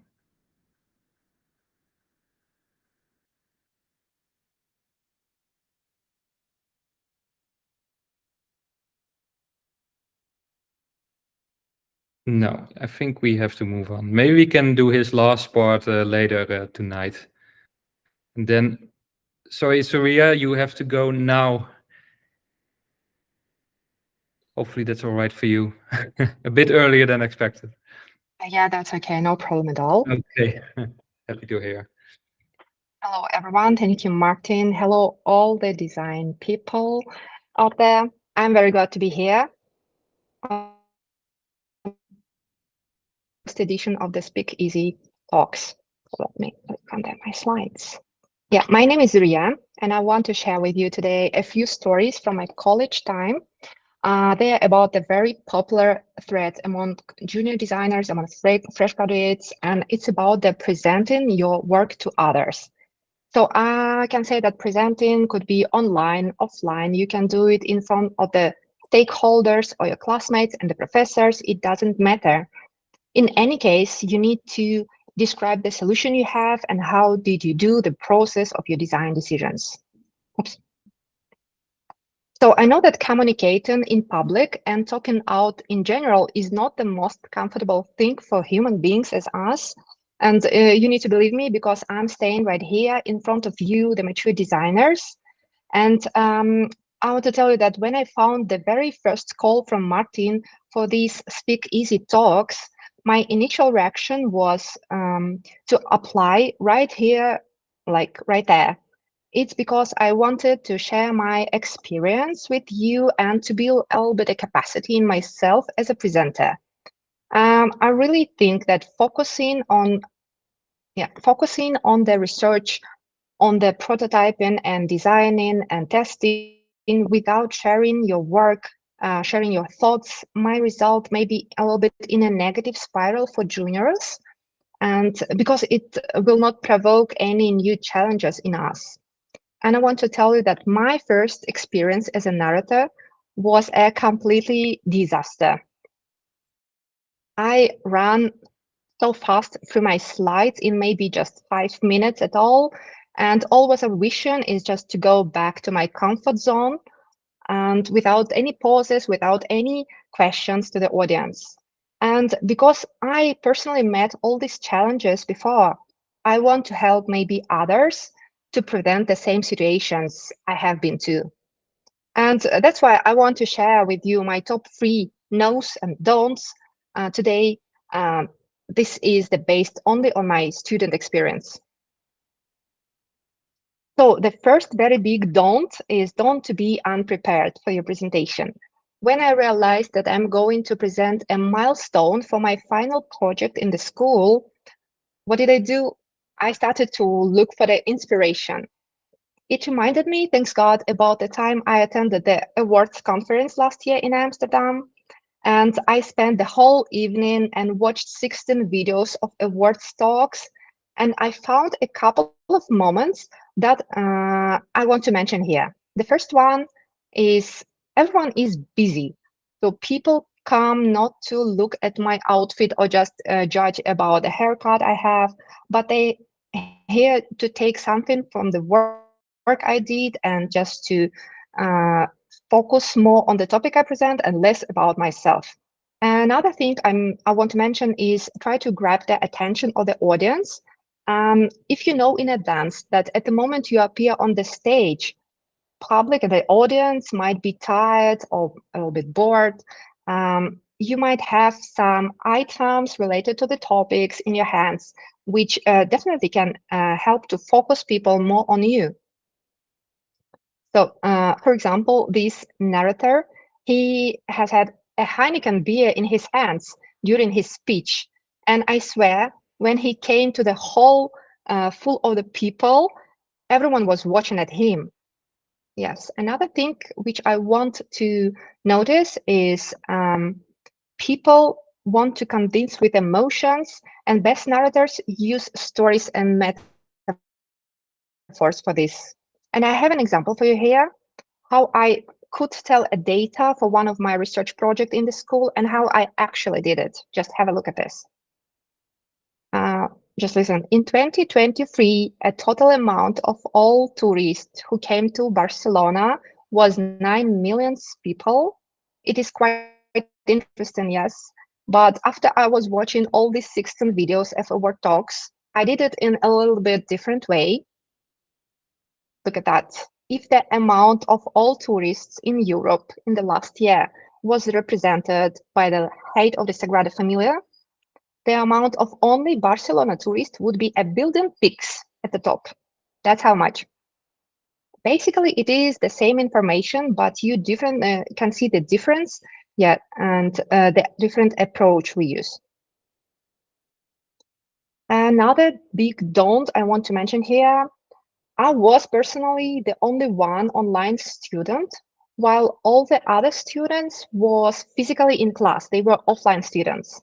And I can say that presenting online is a tricky job. I do remember all these awkward dynamics, situations like, hey, can you see my screen? Can you hear me well? It is because we were separated by this laptop screen. Yeah, this is mostly because as a presenter, I don't feel any feedback from the camera and from the audience, and I can't create a safety scenario pattern for me as a presenter. Yes, I was a little bit stressed because of this, and I decided to reduce my anxiety level and did video records before the presentations. It helped me to watch for myself from the different angle and understand all my gestures, my voice, and my face expressions during the presentation. I think it was really insightful, and reflecting on that could really benefit any narrator and any presenter at all. And from these videos, I know that when I'm nervous, I just simply forgot to blink my eyes and my voice is so high. So everyone knows now that hybrid is a new reality. And because I was in a hybrid format student, finding a balance for me was very crucial and very important. And I found my balance in the interactive elements. I can tell you that I was asking open questions to the audience, even if I couldn't see their raised hands or hear their voices and answers. I was just assuming that people somehow react to my questions, and it was giving me the energy and a little bit more confidence in myself. Because I know that creating the connections with people virtually is very important. And yes, as an online narrator, I had to be twice more active than people who are in the class, who could use their body language, for example, or poses and everything. And sometimes I think that a little joke will not ruin a presentation as well. And here I want to tell you the very small secret I have. During the last study year, I was combining 2 small kids, housework, and everyday design classes. I was applying for internships and doing the interviews for them. And I was also preparing my final design project for the school. All together, all at the same time. And it is not surprising, I was so close to just give up. At one moment, I wrote an email to my professor, and I asked him, please, can I skip this presentation stuff at all? I just don't have energy. I don't have enough time to do it. I'm drowning. And you know, this email never was sent. And if you are struggling and juggling too many things at the same time, and maybe my next solution will help you, as it was helping me a few months ago. It is funny, but it was additional activity to my busy schedule, and I'm talking about running. Yes, a sport helped me to organize my routine, my design routine, and gave back an adequate partner and a mother to my family. And last one big don't forget to enjoy this. I mean, don't worry about looking perfect or having the coolest slides ever. You know, if someone will ask me, what is fun there for you? I can answer that the way I'm doing my learning path. I'm thinking of presentations only as a part of growing myself. Yes, I want to thank you, Martin, thank you, Val, and thank you for all people who listen in, and wish you all the great pitches. Wow, that was really nice, and it was funny to have a talk about giving talks, especially after Tapan leaving the call. So that was funny. Thanks a lot for this insights. It was a really nice call. Thank you. Yeah, Tapan, are you ready to present the rest of your slides, or should we move on to the next one? Yes, I'm ready. Till which slide did you see? I didn't realize my call was cut off. Oh, okay, okay. I saw some ice cream shots, so maybe, but I think it was a lot of slides. So Okay. yeah, Okay. just pick one, I would say.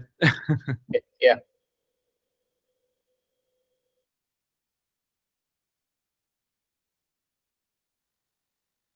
I don't see your camera on. I also don't see your presentation. Hopefully that's. Oh yeah, now it works. Yeah, I see your deck. Yeah, and you were showing the ice cream when you were leaving the call. Yeah, this one, the brown one, the brown ice cream.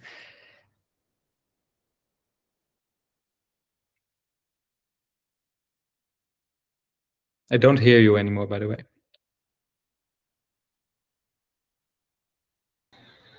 Yeah, now I hear you. Okay. The slide 10, it was. Yeah. Okay. I think I'll quickly get on to the next project then.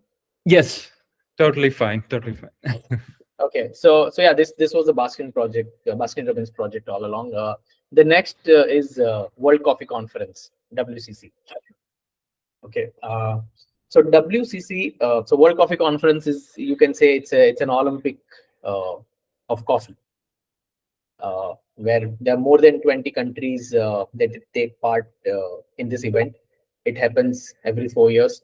Martin, if you can just keep giving some sort of audio feedback, I would know that I'm still on the call and No, you're not. still on the call. I will WhatsApp you when you're not. Okay, sure. I really don't know what happened last time, but okay. No worries.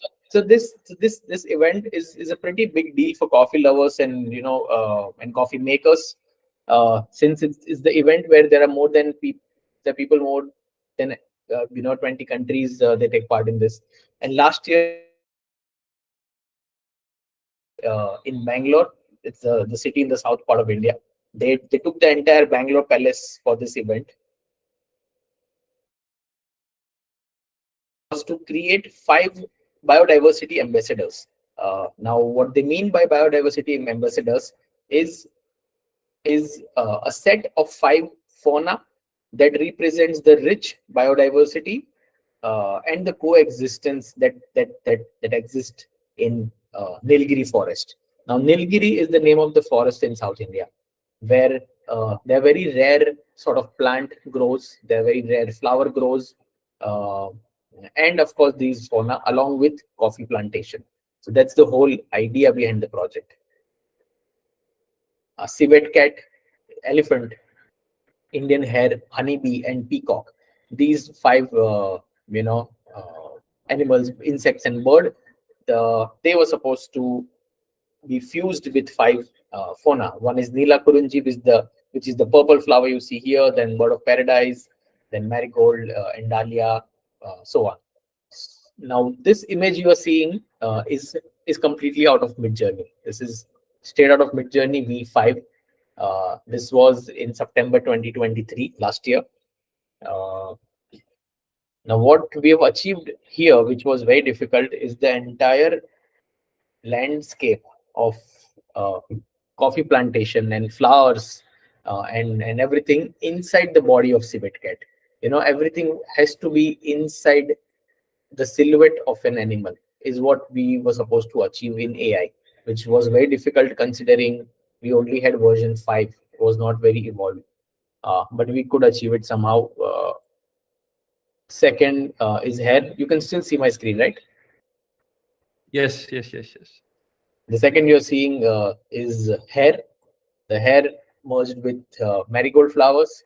These white flowers are called coffee flower kapha, and they're cardamom flowers. Now, everything again has to be packed inside the body of hair to show the rich biodiversity that exists in the South Indian forest. Third is honeybee. Fourth is peacock. Peacock paired with this purple flower called Neela Kurinji. This flowers grows once only in 12 years.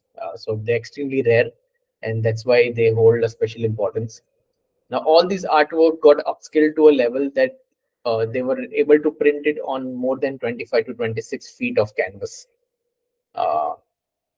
This is elephant. Again, the image on the left you are seeing is out of Midjourney. I had to clean up all the extra stuff, and then I hired a traditional artist to draw a bit on it, and then Photoshop to clean up. But 85% I've achieved in Midjourney. Now these are the pictures from actual event, where they printed all these artworks on foam sheets and cardboards and paper, a lot of different materials, and they were placed across the event. They were sometimes printed on a flag. They were printed on. So this particular peacock you are seeing is probably 12 to 13 feet height. They put a cutout of this elephant, which is generated in Midjourney version 5. So this was to create the whole feel of the rainforest of South India. Some of the artworks were printed on podium. Some of the artworks were printed on the delegate pass also. Okay, going to my last project, the third one, wrong. The screen still visible, Martin? Yes, yes, yes. Now this project holds a special place because of the person you are seeing on the screen. He's Virat Kohli. As I said, he's one of the finest cricketers we have, and Wrong is his brand. And they launched a range of footwear for the first time, and they were looking for a special campaign using Gen AI, and they wanted to create. I think I'm just going to show these images to you for your better understanding. Now these are the shoes that they have, and they wanted appropriate background to go with each shoe, and this will go on to their social media, and they will print and put it across their stores and everywhere. So the first sneaker is a street sneaker, so obviously something had to be created around street. Now on the right you are seeing is an actual picture of shoe that we clicked in a studio.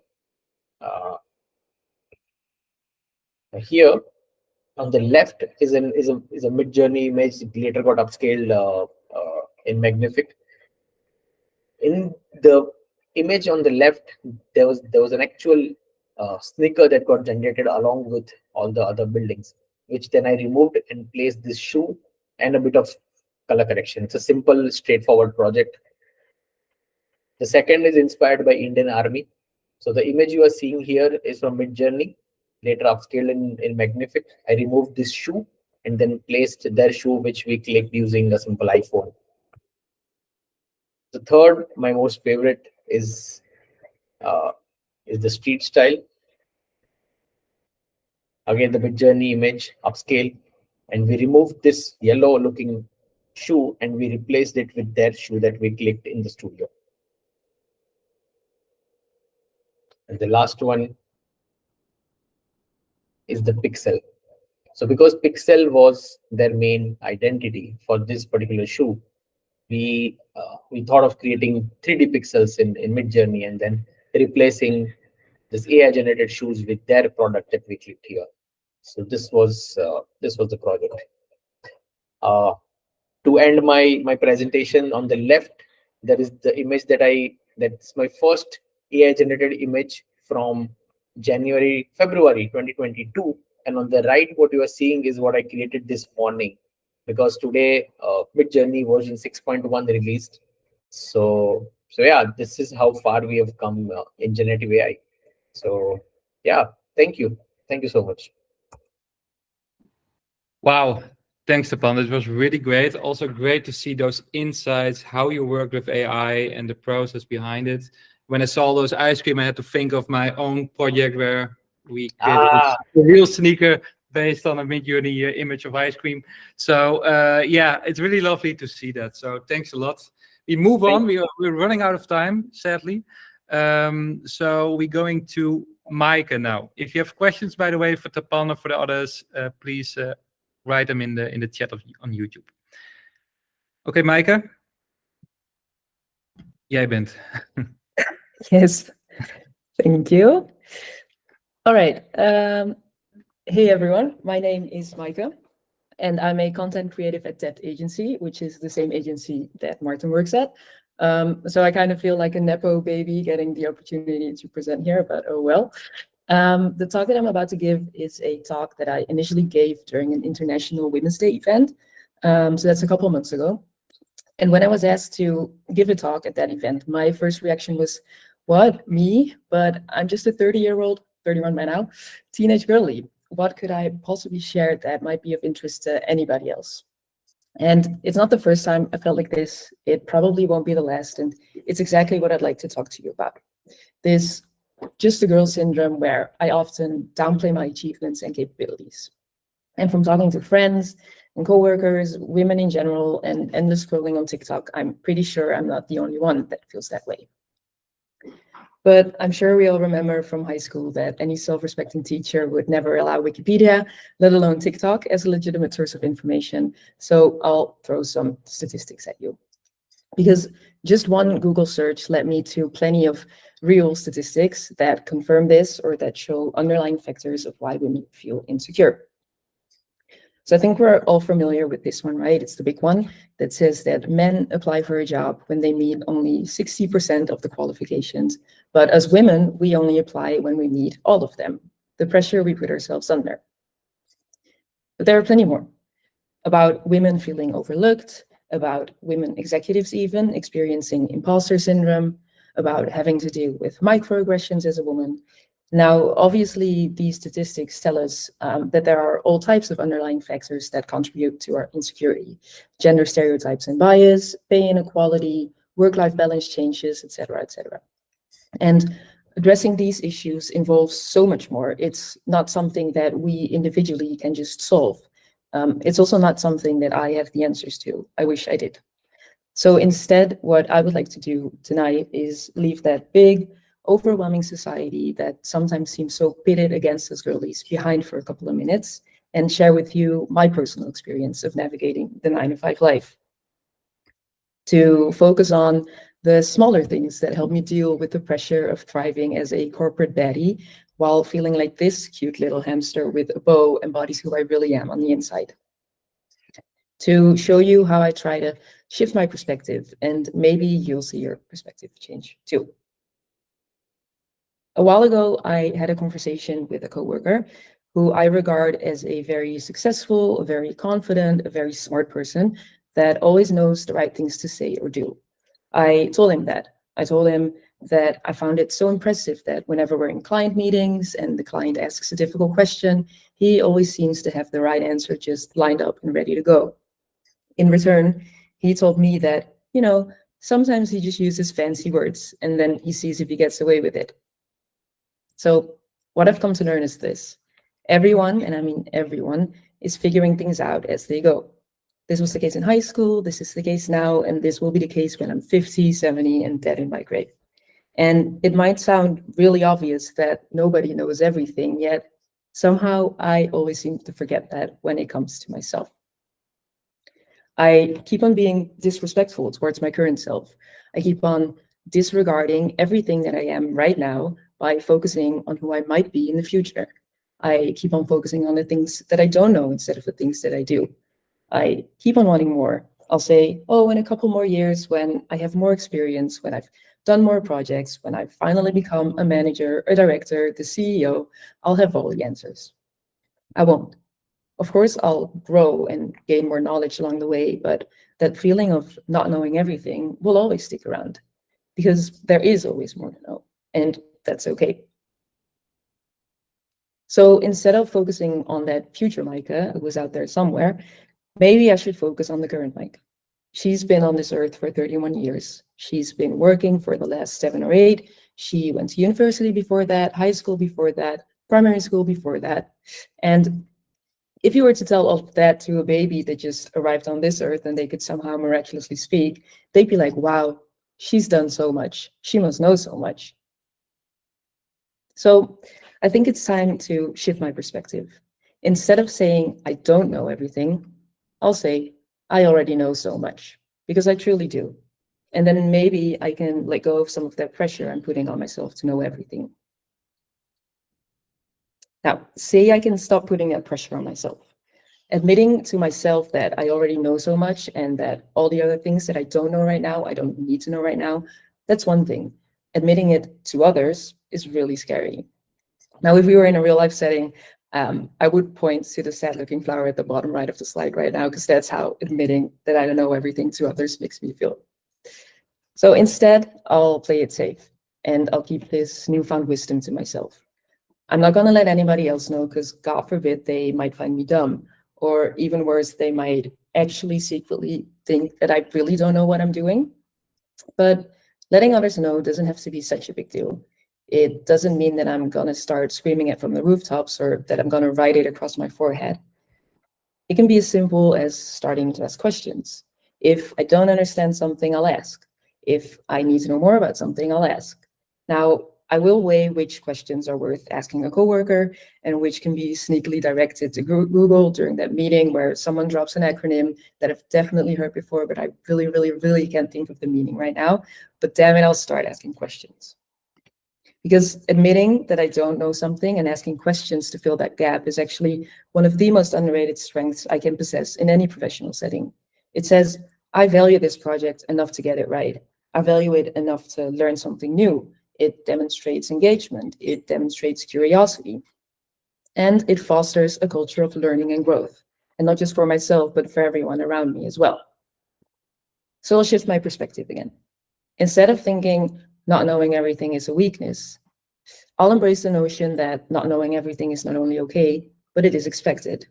In the end, to throw another cliche at you, the only foolish question is the one that remains unasked. So does it mean that I'm fully ready to take on whatever comes my way? Of course not, but that's another myth, isn't it? The myth of being ready. How many times have I caught myself saying, oh, I don't think I'm ready yet. I might need a bit more time to prepare, when a big presentation or a workshop with a client came up. This idea that I need to be fully prepared or be completely ready before I can take on a new challenge is a trap that I often fall into. It's like signing up for a fitness class and then waiting outside the gym to get fit before I actually join in. To give you an example, in the little over 3 years that I've worked at Dept, I've helped out on a couple of pitches. I would sit together with the designers, like Martin, for example. We would come up with a fitting tone of voice, and come up with other content ideas or perfect the copy, also that we could persuade this potential client to actually work with us. But the first year or so, I did that from the comfort of the office or from my home. I would share my insights, I would add them to the presentation deck, but I wouldn't be the one going over to the client to actually present. Until I got asked to join. Now, I was really scared. Going with 2 other male coworkers who have done this a million times before. We get in the car, on our way there, they're in the front, I'm sitting in the back, they're laughing, they're talking shit, and I'm just trying to keep a straight face while in my head I was going over and over and over again what I was going to say during the pitch. It's like, okay, say this when you show that slide, don't forget this or you'll get stuck there. So we finally get to the client's office, we go inside, it's this huge meeting room, huge table, and we sit across all the important people, which were 5 men, by the way. The head of marketing, head of e-commerce, the CEO. I was the only woman in the room, didn't help. We start our presentation. It takes a while before we get to my part, which only gives me more time to get nervous. And then it's my turn, and I do my little speechy speech. But as I'm starting to talk, and I keep on going, and I try not to pass out, I start noticing that everybody is actually nodding along to what I'm saying. And when I'm done, they tell me, this is great. This is exactly what we need. And I get so hyped. I have such an adrenaline rush. And I realized that maybe instead of seeing that feeling of being a cute little hamster as a sign to stop, maybe I should start seeing it as a signal to go. Maybe I shouldn't view each challenge as a test of my current knowledge, but as an opportunity for growth. I believe in my ability to learn, to adapt, and to thrive. And I can see that the courage to ask, to learn, and to just do is far more valuable than that comfort of feeling ready. So this brings us back here. I've thrown at you 3 perspective shifts to shake off self-doubt and seeing things a bit differently. The first one being that we already know so much more than we give ourselves credit for. And if we don't know something, that's okay. There's power in admitting that. Does that mean that we can handle every challenge thrown at us? Yes, it does. I just told you. And even after almost being done with this talk, I still feel like I'm on the left side of the slide. Like I'm not ready. But I did it, and I'm still alive, and you haven't laughed at me, I think. And I haven't cried, and more importantly, I haven't died. So thank you for listening, because this talk was just as much aimed at myself as it was at you. I jumped right in, and even though I'm shaking on the inside and I'm turning red on the outside, I can honestly say I came out a little more confident. And if there's one thing I'd like for you to take away from all of this, because obviously there are plenty of interesting people presenting plenty of interesting things tonight, and by the end of it, you may have forgotten about my cute pink slides. And then it's that next time when you've got something coming up, whether that's a big presentation or a workshop with a client, or even just introducing yourself to a new person, to then imagine that tiny baby again and remember how impressive they would find you. Thank you. Wow. Even if have seen this talk before, I still love it. So, and I'm not saying that because you're my colleague, but also I really like it. So thanks a lot. Thank you. Really nice talk and really nice pink slides. Let's move on to the next one. And that is the third hour. Yeah, now it's time for Daryl. Yay. Yeah, now it's really time. Yes. Yeah. Let me see. Let's go.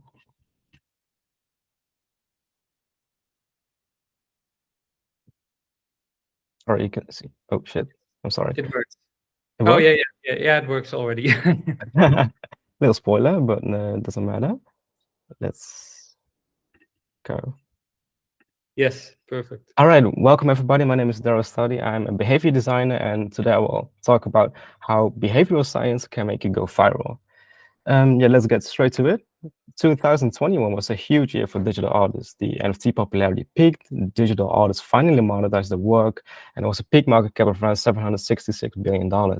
So with that, there were a few problems because I wanted to join too this market, but as a digital artist, but popular NFT artists were in the digital art space for years, and there was a direct correlation between artist popularity and NFT sales, which obviously makes sense. Furthermore, around over 2,000 NFTs were dropped daily, and I was new. I had no followers, and it costs money. So why should I risk it? You know, there were very many challenges to overcome with this project, but I still did it. So I went to look at how other NFT artists approach marketing the new product, and it looks very funny. It's always the same, and I will show you right now. It looks like this. Someone comes to me in my DM and he says, "Please buy my NFT. It will 10,000x." Then I take a look at the Instagram page and I see this funny mouse. After that, it tried to create desire by saying, "This is the Cyberpunk mouse collection. It's exclusive, only 20 available. It's out now, 10,000x potential, 91% off," and you get the deal. And after that, we have finished the AIDA cycle, and he asked again, "Please buy the NFT. It will 10,000x. Do I buy it? 10 times out of 10, no." So which approach do I take if this one does not work? Well, I took this approach, and it's from this book, The Art of Designing Behavior, from Astrid Groenewegen. And the reason I like this one is because it involves a lot of psychology, a lot of behavioral science. And it follows this, it's grounded in this science, thinking fast and slow. So system 1 and 2 decision making. I don't have a lot of time to explain how it exactly works, but if you're interested, definitely read this book. So to explain this framework, we have the current behavior and the desired behavior, and 3 steps in between: the insights, intervention, and impact. And first of all, I want to talk about the insight phase of this behavioral design framework. So what I'm really looking for when gaining insights in people is psychological and contextual factors, such as motivations and barriers and behavioral patterns. So to explain this a bit easier, we have this human at the top and the job to be done at the bottom. And the job to be done is the psychological, this person's underlying motivation in showing certain behavior. And in between the human and the job to be done, we have the current behavior.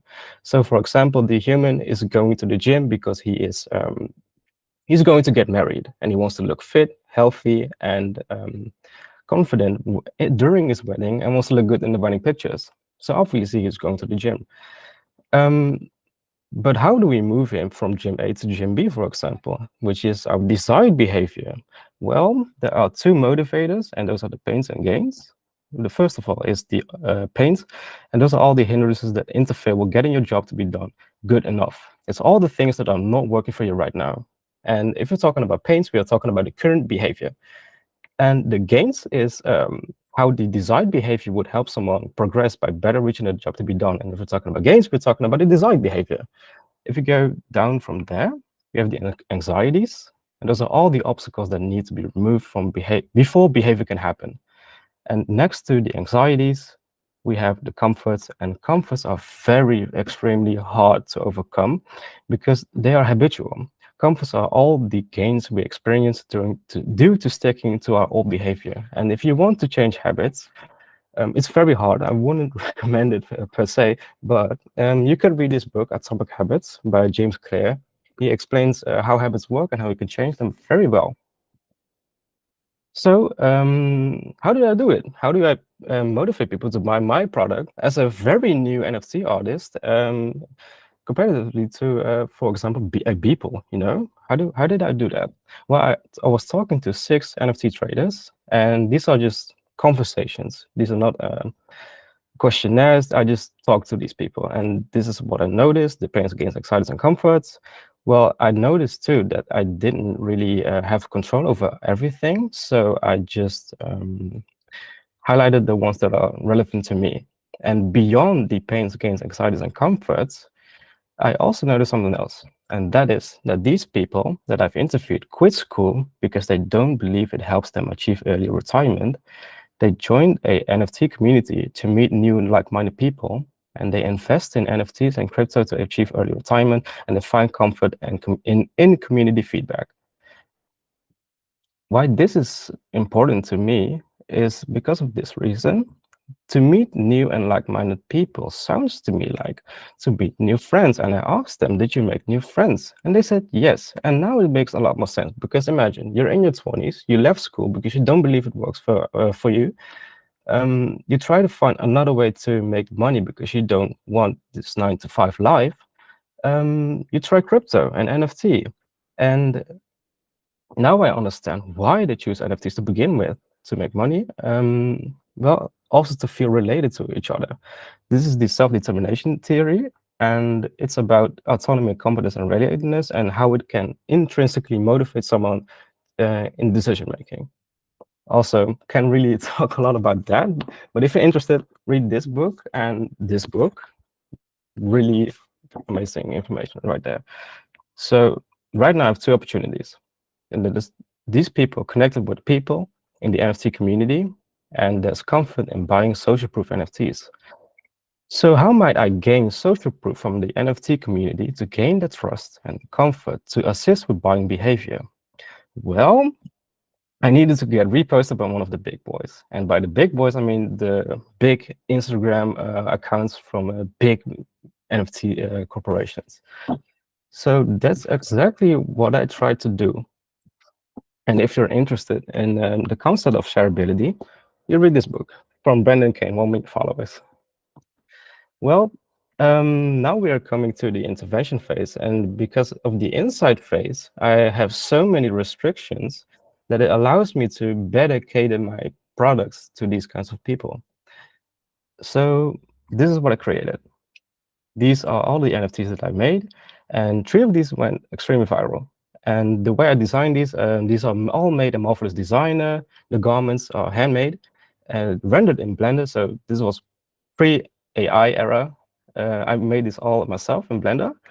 And these 4 went viral, especially this one, Friendship to Crypto, this one, Friendship to Crypto again, and this one, the garment on the couch, on the chair, I mean. So how did I measure the results? Well, did it work? Yes or no? Spoiler alert, it did. I got reposted. So this framework works for me. It gained 200% more likes on average on the Rebel Instagram account. It also gained 50% more comments and it got shared over 200 plus times.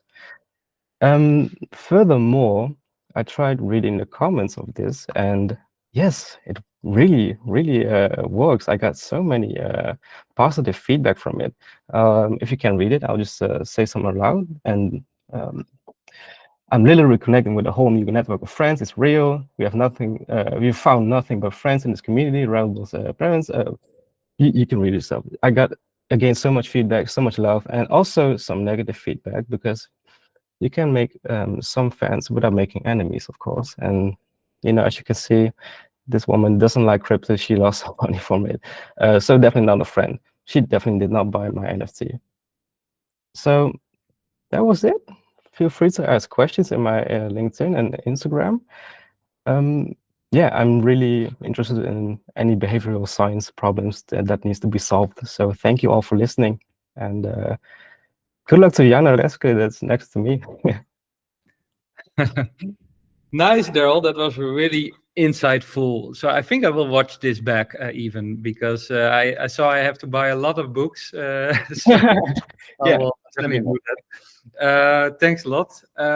Yeah, we move on again to Jana. This time it's your turn. It's really your turn now, not an hour ago. Yes, thank you. Daryl, you can stop sharing your screen, and then Jana can start sharing your screen. Yes, this works. Yes. Okay. So hello, everyone, and thank you for having me. I'm going to look with you at the question, why should brands be more playful? So first, a little introduction about myself. I'm a media designer and illustrator, and I love to play around with different AI tools like Midjourney or Runway, and also to include my illustrations in them. I also work as a personal branding content manager, and on the side, I'm doing a research master in new media and digital culture. And there I'm researching how technology and algorithms and generally digital culture is changing human behavior and communication, which gets more and more relevant, of course. And this picture here on the right is actually a little sneak peek and story into the topic of today. So I did some part of my studies in Seoul in South Korea. And there I saw lots of different pop-up stores and really cool brand experiences. And I felt like everything was a bit more colorful and fun and playful. And yeah, that's even now, it's been a few years since I've been there, but I still remember some of them. So that's why I wanted to focus today's topic on that. So here you can see the just some photos I took there. It was the Gucci Garden exhibition, and I know it also was taking place in different countries and cities. So maybe you've even seen it somewhere else. And it was an immersive multimedia exhibition in 2021 to celebrate the 100th anniversary of Gucci, actually. And the visitors were invited to explore a series of themed rooms, each designed to recreate the atmosphere and aesthetic of a specific campaign. So all of these rooms featured original sets, props, video installations, multimedia presentations, or for example, on the down left, you can see some pieces of one collection, or of course, a lot of their bags. And these rooms were matching the collections with all their visual style, and it was so interesting because you walked through there and it was really you entered a Gucci universe or a Gucci world, and you could really understand how the creative process behind these certain campaigns went, or in which years, which installations, which campaigns came up, and really understand the background of that. And while I was doing my research about it for today, I saw that they actually also launched this experience in Roblox. So since I was there in person, I didn't know about it. And you could walk around with your little avatar also through different collections, and you could also walk through the Gucci Garden itself. And Yeah, it actually like had 220 million visits and 2.4 million unique visitors. So like even though it was like just on Roblox, it was still like a really successful campaign. So then generally, why does playfulness matter? And Martin, like you already said also at the beginning, like I think this is like really interesting topic because we have such a saturated markets and brands really face the challenge of standing out. So I think these like playfulness that you can see a lot with like Asian marketing campaigns or like Asian brands, like this is really like what is like the new brand experience, and I hope to see it more and more also in Europe. And of course it does like capture attention, like also that I still remembered until today. These playful experiences break through the noise and they draw the consumer attention in like the crowded marketplace that we have today. And of course, it also drives engagement, like people sharing it on social media. They also had certain like spots where you could take photos and pictures, and they were shared on Instagram, etc. a lot. And differentiation. So playfulness helps your brand to stand out from competitors because you would offer a unique and memorable interaction. And then I want to introduce you to the concept of story living, and that's like really famous in Asian storytelling around brands. And it is basically that it's not the brand telling something to the consumer, but the consumer is actually part of the narrative. So you're living in the brand stories, which also ensures that consumers have a memorable interaction with the brand, and that increases the likelihood of repeat engagement and loyalty. And like I already said, like on the other slide, there's of course viral potential because you have immersive, super artsy, fun experiences. They are highly shareable on social media. And then it also helps to organically spread the brand's message. And as most of us know, working in agencies, user-generated content is always budget friendly. So that's also a positive aspect of it. And now I want to show you just some examples. So like I already mentioned, the pop-up stores. Actually, I did some research on it, and Seoul is seen as the pop-up mecca in the world. And last year, they had more than 250 pop-up stores only in the Hyundai Mall, and that's almost like a new one opening like almost every day. So that's definitely something we don't really see here a lot. But yeah, maybe in the future. And pop-up stores are there to create a buzz, try out creative collaborations, like you can see here with Louis Vuitton and the Japanese artist Yayoi Kusama. And also the short-lived retail is really attractive because brands can test new ways of interacting with customers, or they could try out new products. They can try out a different branding, and that's because it's maybe there for 1 month or like a few weeks or something. And these pop-up stores then also work as discovery tools, because like on the upper right corner, like one pop-up store in a mall in South Korea, if it's really like standing out and you would immediately notice it. So if brands are using these like sort of art exhibitions or installations to create these playful moments, it really works as a discovery tool maybe for the brand if you're more interested in seeing that. And then there's like some other examples there, and like most of them are from more like luxury like brands, I guess, because they also have the budget to like play around a bit more. But I think with pop-up stores, even smaller brands can really try out to like get creative because it's just for a shorter amount of time. And then we also have concept stores. So the difference between these two is that concept stores are there for longer. So it's like that's, I think, the biggest difference. And that really works with like the brand identity, interactive elements in these stores, and art and design elements. And concept stores are there to change the retail experience. So you integrate art and entertainment into shopping, and these stores are designed to be more than just places to purchase something. And they should be destinations for discovery and inspiration.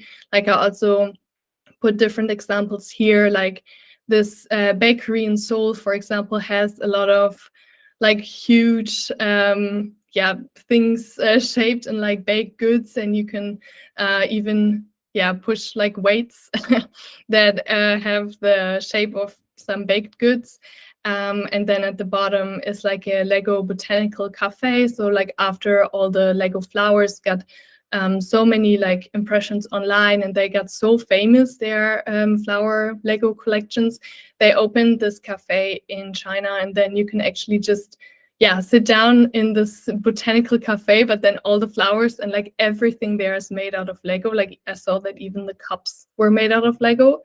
And that's like, of course, a really cool brand experience if you go to have your coffee in the Lego cafe. Like you won't forget about that so quickly.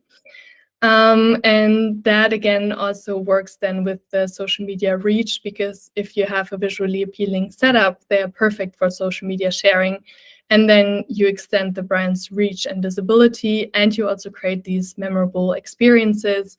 So concept stores can help brands stand out from the competition. And then I was also thinking, of course, about the role of AI, since I also like to work with it a lot. And I also know that in a lot of creative agencies, the role of AI is getting bigger and bigger. And I think that, like, especially with the playfulness of brands, while AI and Web3 technologies are creating like new frontiers and brand experiences, they are not the only path in innovation. So like, for example, these pop-up stores that I showed, or concept stores, they remain really powerful tools for engaging consumers. But I do think that AI tools like, for example, Midjourney, can really help with the creative process behind these physical experiences. And I think that in this case, AI tools can support you a lot rather than replace any traditional methods. And I think these tools can be used to generate creative ideas and concepts, and they can just basically serve as a source of inspiration for designing these unique brand experiences. And you can also quickly create visual prototypes and mock-ups. So if you want to discover or like think about different concepts, it goes more easy to do that, generate that quickly with AI before building something that takes like some hours to visualize, and then maybe you end up doing something else. So you can really refine your ideas before the execution.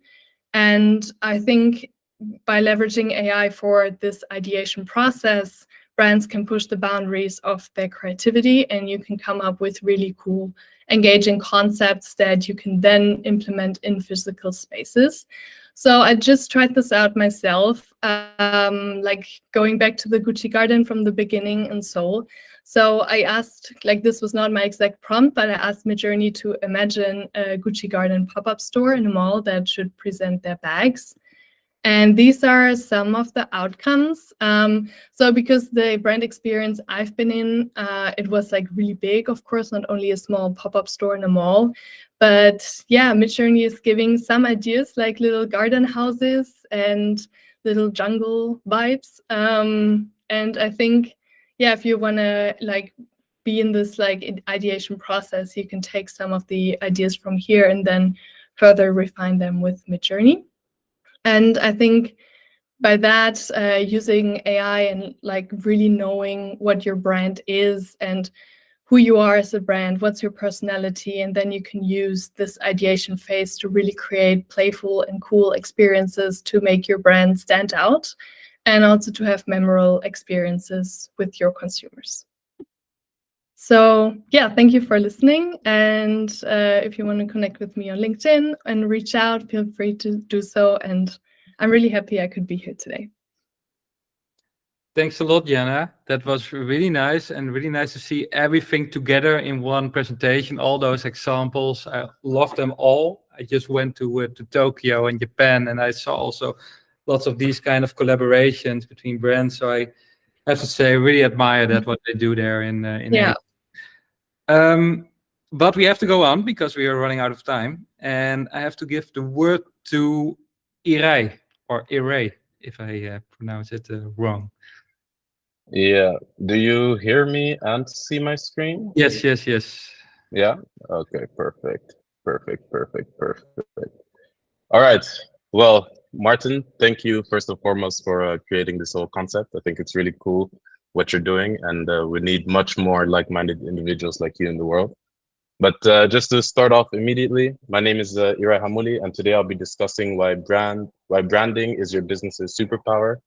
And through this presentation, I'll discuss how a strong brand shapes perceptions and creates emotional connections and builds lasting loyalty.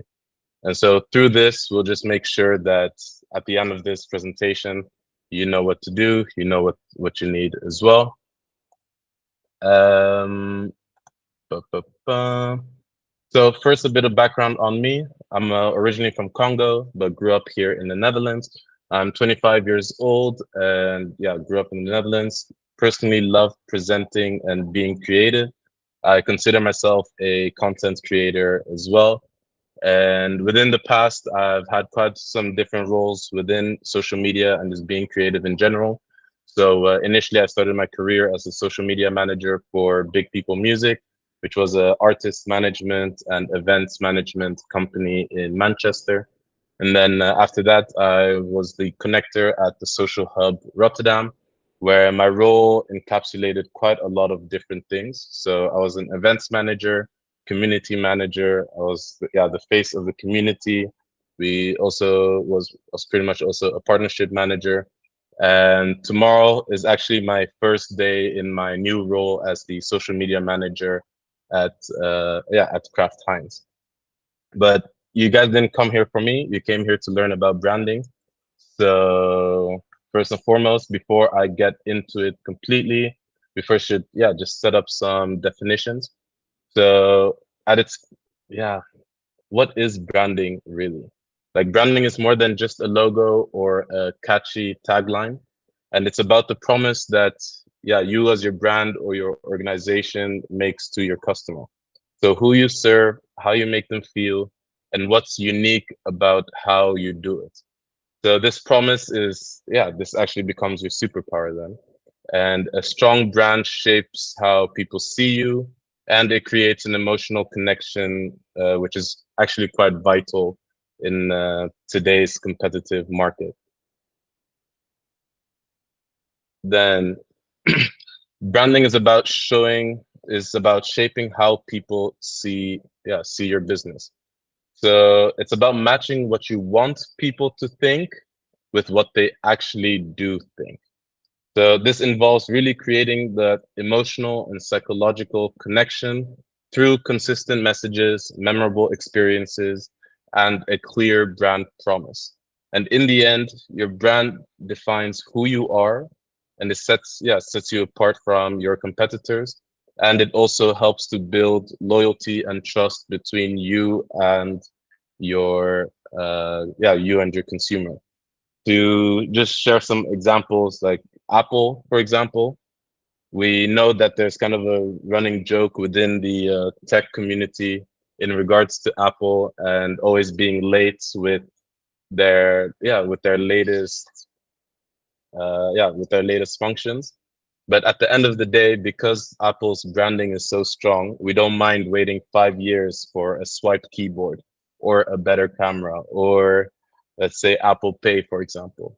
So that's just also another example where we can really see that like strong branding means that your customers will remain loyal with you, regardless of whether a competitor has a better product or has better features as well.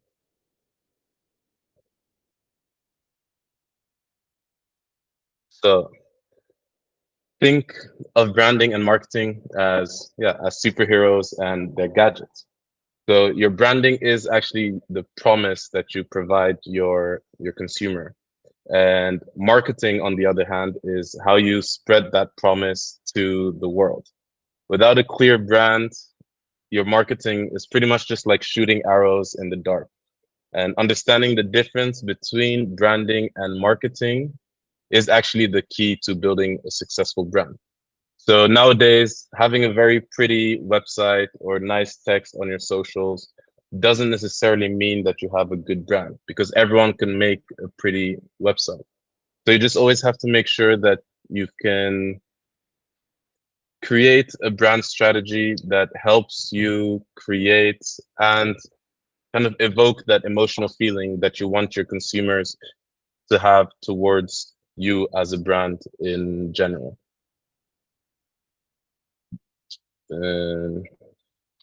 So a strong brand is pretty much also just like a superhero shield.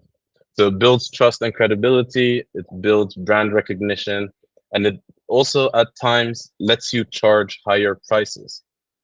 Using Apple as an example as well, again, there are a lot of other products by other brands that feature-wise may have better features, but because it's Apple, we're willing to spend that extra dollar just so that we have an Apple product. It's also the same in the sense of just the feeling and the status that some of these products evoke. When we buy some of these products, it sets us apart from other people who, for example, don't have these products or can't afford these products. And that also kind of just shows that when people believe in your brand, they're willing to pay more and stay loyal for a longer time as well. And this trust and loyalty really truly comes from consistent and positive customer experiences that reinforce your brand's promise in general.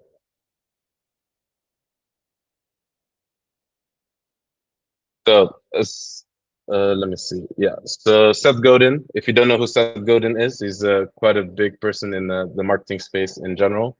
He's also released quite a lot of different books where he showcases the power of, power of storytelling, the power of branding, but also just marketing in general. But in this quote, he says, if you don't give the market the story to talk about, they'll define your brand story for you. So the tip here is to just take control of your story by telling it authentically and compellingly. A great example that I like to use in my speeches is Ryanair on TikTok, for example. We all know and understand that Ryanair is the cheapest option when it comes to flying. But at the same time, we also know that they are the cheapest option because you always have to add your luggage, your add-ons, your chair, whatever. But what Ryanair has done on their TikTok channel, for example, they've taken on this humoristic and comedic personality where they pretty much make fun of anyone who uses their services or their platforms, because they know they're not going to leave, because they know they are the cheapest option. And that's just another way of using good storytelling within your content and tapping into the emotional side, because at the end of the day, if you want a cheap flight, we all know we should be going to checking out Ryanair's website. So at the end, I've been talking a lot about what is the importance of it, but how do you actually even create a strong brand? First off, you have to start and define your purpose. So start with your why, like what drives the business, and whatever drives the business should be the brand's core or the superpower of the business. Two, you have to really understand your audience. So identify who you're serving, understand their needs, their desires, their pain points, because we may all in this room have an iPhone at the moment, but at the same time, you may have bought your iPhone for a different reason. I may have bought mine for a different reason. So you also have to always make sure that you know how to tailor your brand message for whoever you're trying to reach. And then you also have to develop your brand voice. So how does your brand speak? Is it friendly? Is it professional? Is it quirky? What works for Ryanair may not work for the Emirates, for example, or what works for Apple may not work for Samsung either. So you also have to just define how your brand wants to sound and how you want to position yourself as a brand and the brand's personality as well. And then, design your visual identity. So whenever I think of the color red and the red logo, I think of Coca-Cola.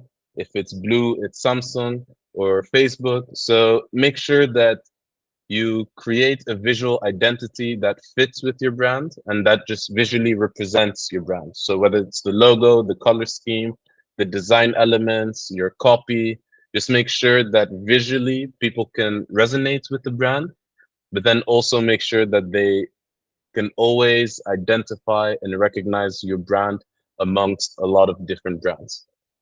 And then number 5 is, yeah, consistency is key. So across all platforms, you have to make sure that your brand message, voice, and the visuals are always consistent. And across all touch points, that it's always recognizable that this is your brand. Because your consistency builds trust and that recognition as well. And of course, because we live in 2024 right now, your online presence is also very important. So use social media, use a well-designed website, and create engaging content to connect with your audience and amplify your brand's reach through amazing content. So if you follow these steps, you'll be able to create a brand that resonates, stands out, and builds loyalty. But if any of you need any help, feel free to reach out. I'm always down for a good conversation on branding. Again, Martin, thank you very much for everything that you're doing with this platform. I'll most definitely be keeping an eye out on the other editions to come. And for those who still want to connect, my name is Ira Hamuli on pretty much all of my social media platforms. And this is the QR code to my LinkedIn profile. Thank you. Thanks a lot, Ira. That was really insightful. And I will watch this one back as well, because I have to dive into that more. Also to the quotes of Seth Godin, the hero. I like those references. And congrats to your new job at Heinz, of course. Yes, thank you very much. Thank you very much. Okay, we move on, and we have 2 talks to go, and we have 15 minutes to go, so we're not going to make that. So let's be clear on that. But still, I want to give the word to Samir, which is in the car, I see. It's a nice... Yeah. Nice way. I'm moving on. Okay. Just sharing my stuff.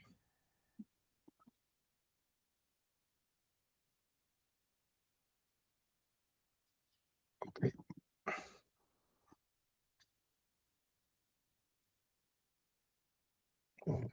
Sorry.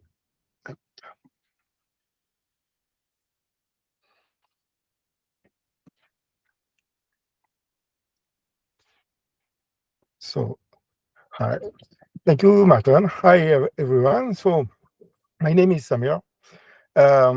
Before I start to things, the first, it's a talk about motion. I will not share you my personal works or just self-promotion. I will talk in general about motion. And the second thing is, as you can see, I'm in a car, so maybe the first time in a design conference that there will be a talk from talking about motion in a car. So this talk is about motion design, the medium, and a presentation about what's the motion and it's dead or alive. My name is Samir. I'm a senior creative motion designer since maybe more than 15 years. And the things that really move fast about the motion. So maybe it's time to speak about it, to talk about it, to take a break, and to see the past of this medium, where it's come from, the new things, the future, and maybe time to not be afraid about new things. So, first, motion design. What this medium? It's about it's a science. So it's a science about make moving things, about 2D, 3D, maybe everything about creative visual arts can be moved with motion design. It's an old medium. It's an old industry, but in terms of advertising company, it's maybe 20 years of presence in the market. Samir, we don't see your slides in full screen. We only see... Okay. Yeah. Oh, that was the idea? Okay, then it's good.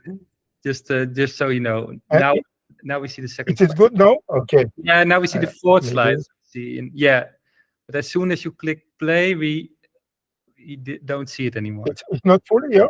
No, not full view. No, so you can do it within Okay. this normal view, like the.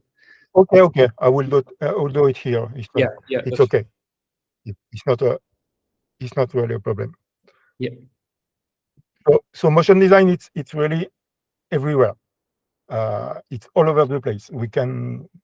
You can find it in social media, in many things. So the first and maybe the old creative one, it's the main titles in the movies. For me, it's the most creative, powerful way to increase motion in an art. It's a small part of the movie at the beginning or at the end, with the big storytelling to tell everything to the audience. So it's really the best way to do motion design. So in main titles in the movie, there is some example here, the last Spider-Man, but it's really an old one.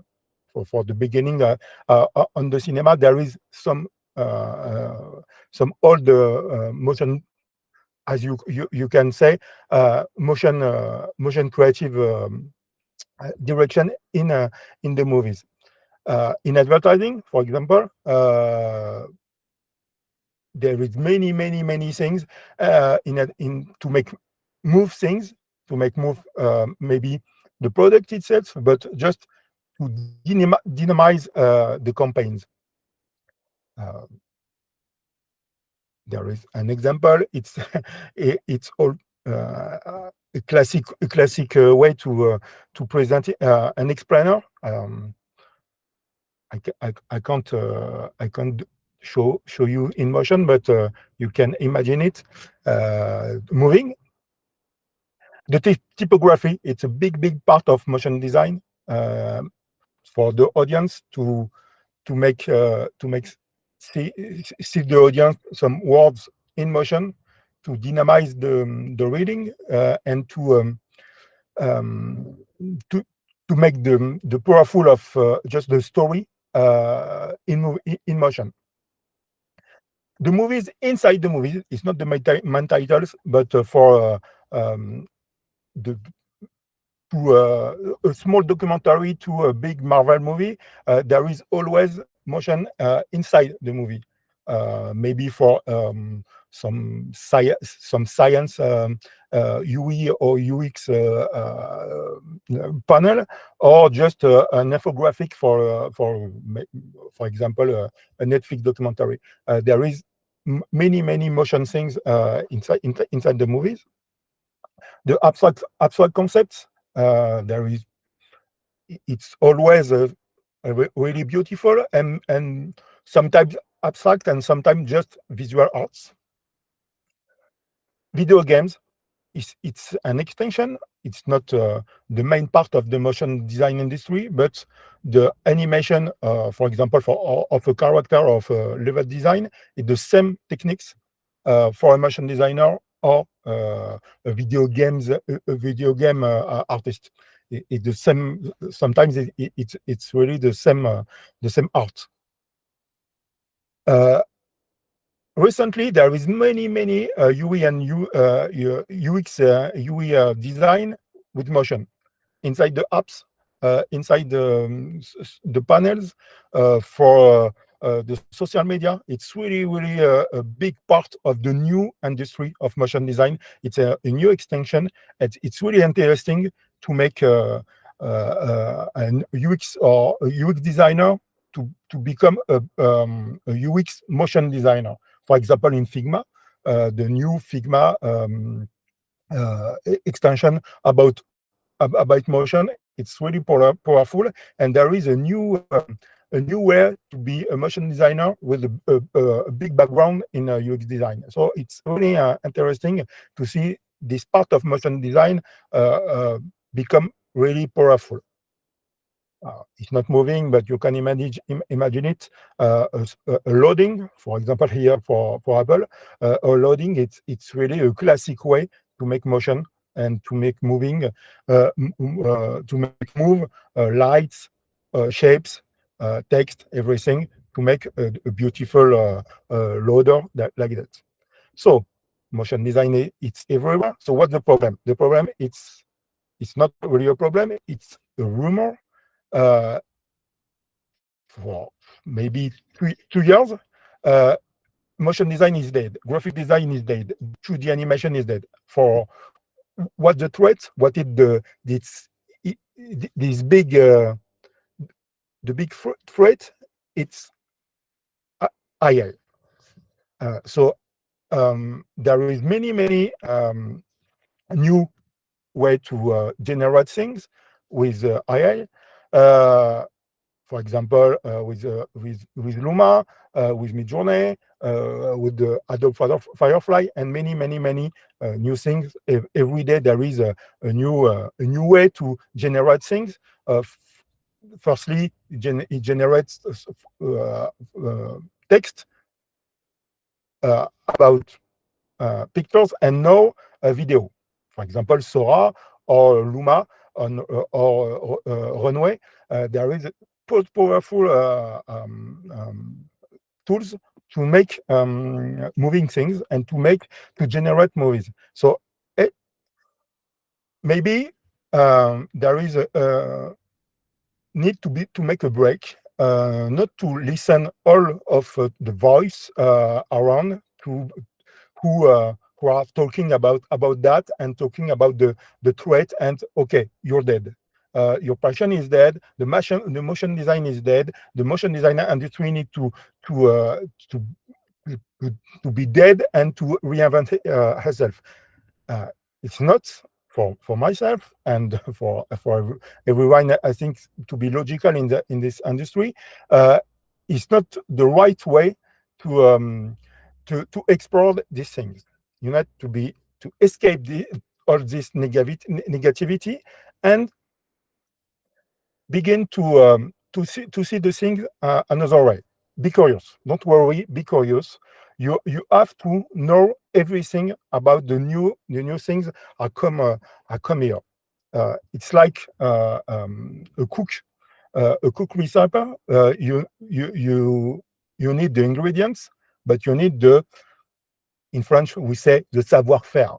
You need to have the way to mix everything to make your motion design storytelling the great way. You have to learn, watch, and try everything. Don't be afraid. You have to try Midjourney, try Runway, try everything it's possible. You have to improve your learning and the way all this can be interesting for you. Don't be afraid. Never. It's always a good thing to improve your way of being creative. And the motion design, it's in the title. It's moving. You have to move your process. You have to integrate all the new tools, and all these things. It's just a new player in your team.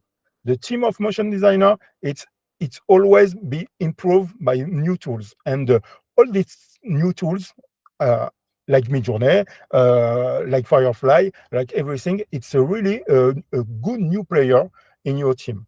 For example, for me, it's really improved my process of pre-production. All the storyboarding, mood board, for example, all these things that can be very boring to make, to make a deck, a pitch for a client. AI, it's really a great player for me, and to save time and money in my process to make things moving. So I will quick. I will finish. For the conclusion, it's really not be afraid of the new things. A new things, if it's in the intelligence way to be creative, it's always a good thing. So thank you for your attention.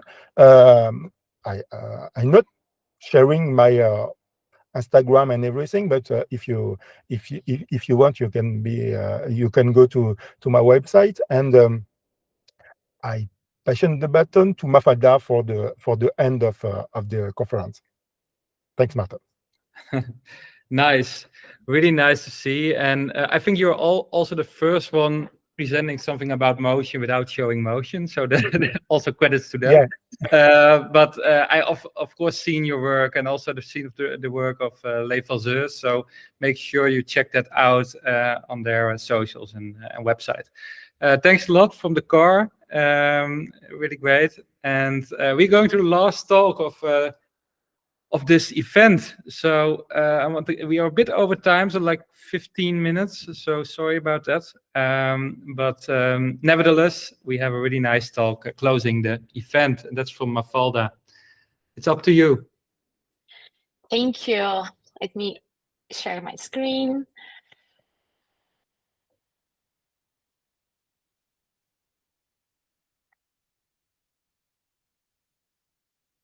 All right. So, hey everyone, I hope you are enjoying these talks as much as I am. I'm the last one, so please bear with me. I'll be talking about corporate creativity in a nutshell. So, first one, I want to introduce myself. So, I'm Mafalda. I'm digital creative designer at Adidas. I'm from sunny Porto in Portugal.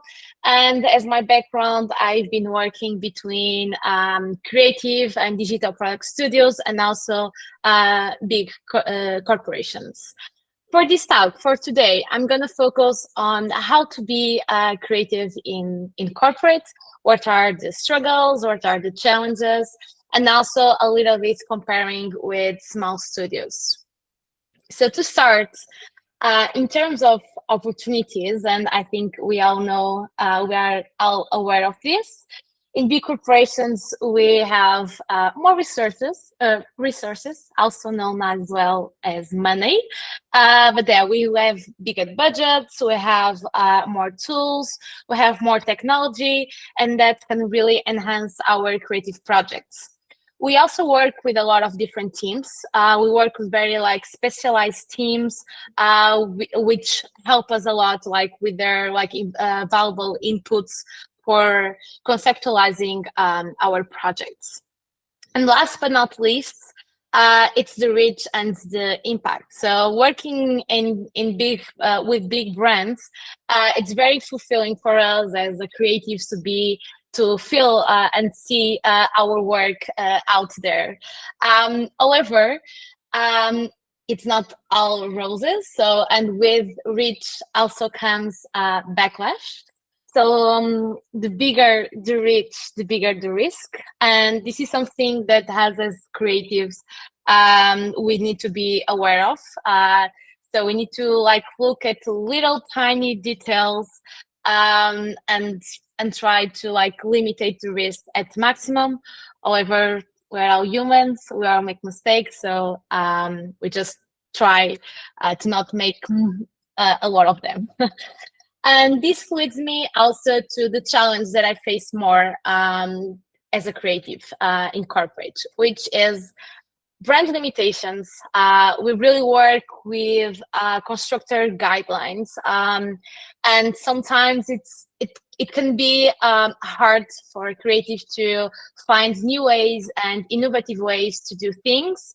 And so this is very challenging because we have a lot of projects going on, and we always need to look at different angles and try to create something new.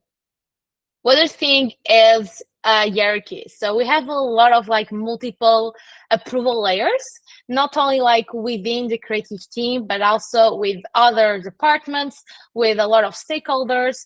And sometimes these people is all across the globe, and together with cultural barriers, sometimes it can lead to miscommunication, back and forwards, and delays on the projects. And also like the part of balancing innovation with consistency, not only in terms of like creative work itself, but also in terms of tools. Like sometimes we want to introduce a new tool because we can do our work much more like efficiency, but we have to look at the whole organization. And sometimes what is like efficient for me, it will be difficult to connect with everyone around. So it takes time. It takes time to introduce new tools and new processes in big corporations. However, when we compare a little bit with small studios as a creative, in a small studio, you have to put a lot of like different hats because you really need to adjust to the different needs of the project that you have in hands. And you are only one, but you need to be the strength of 10. And in a big corporation, within thousands of employees, you really need to stand out and not be just another number. And going a little bit more into detail about this comparison, in terms of like creative freedom, what I felt when I worked on a small studio and what I'm feeling at the moment. So in the small studios, we have more room to experimentation and also out of the box thinking. And then, like I said before, like in corporate, really have structured guidelines to follow. And yeah, it's all about the challenge of finding new angles and new perspectives to do things. Also in terms of types of projects. So in small studios, we have a lot of different types of projects from different industries, and everything that you do, it feels like something fresh. On the other side, on corporate, we work with one brand and sometimes multiple sub-brands like Adidas has. But it's also an opportunity for us to like create and develop a more like consistent creative work. And this also leads me to the different kind of environments. So in a small studio is more like fast-paced, and because you really have to adapt very quickly to the different needs, your skills can accelerate like in a really short term. On the other hand, in big corporations, is more stable. Like your progress is more stable, but in the long term, you will have more like career opportunities for you to grow. Then probably it's more hard for you to have in a small studio where there is not that much space for that. However, I think that whatever like the path that you choose or you are at the moment, I don't believe you have to choose one, to be honest, but I do think that each place has its own vibe, and there is always an opportunity and a chance for you to shine. And to wrap up this presentation, I'm gonna leave you with my motto, which is be curious about life. This is definitely something that I take with me since I started like going into the creative world.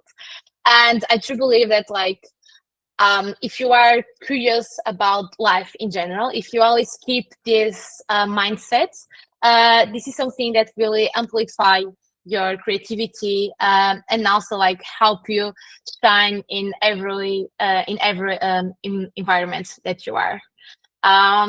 So thank you. Wow, such a nice closure and also a nice last slide. I couldn't agree more with that.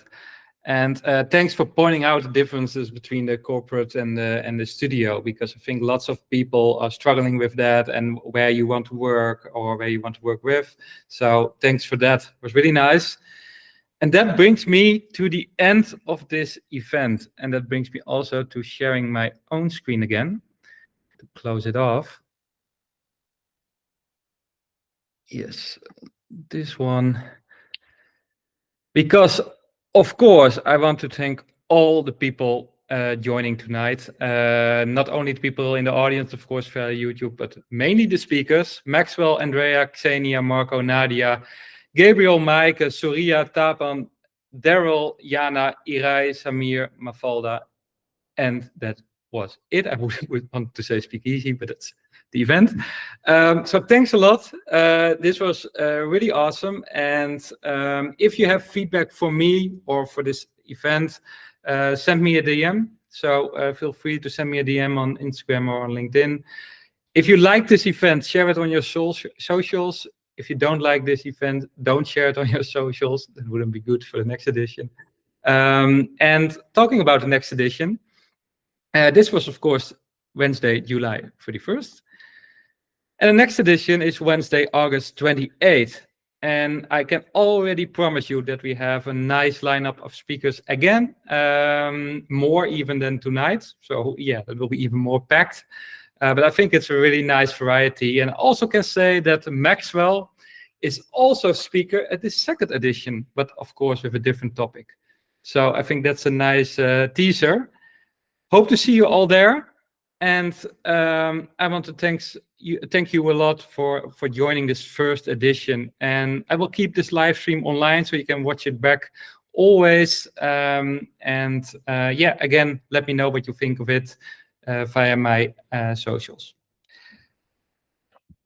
Okay, that was it. I will stop the live stream now. So have a nice evening or morning or night or afternoon, wherever you are. Bye-bye.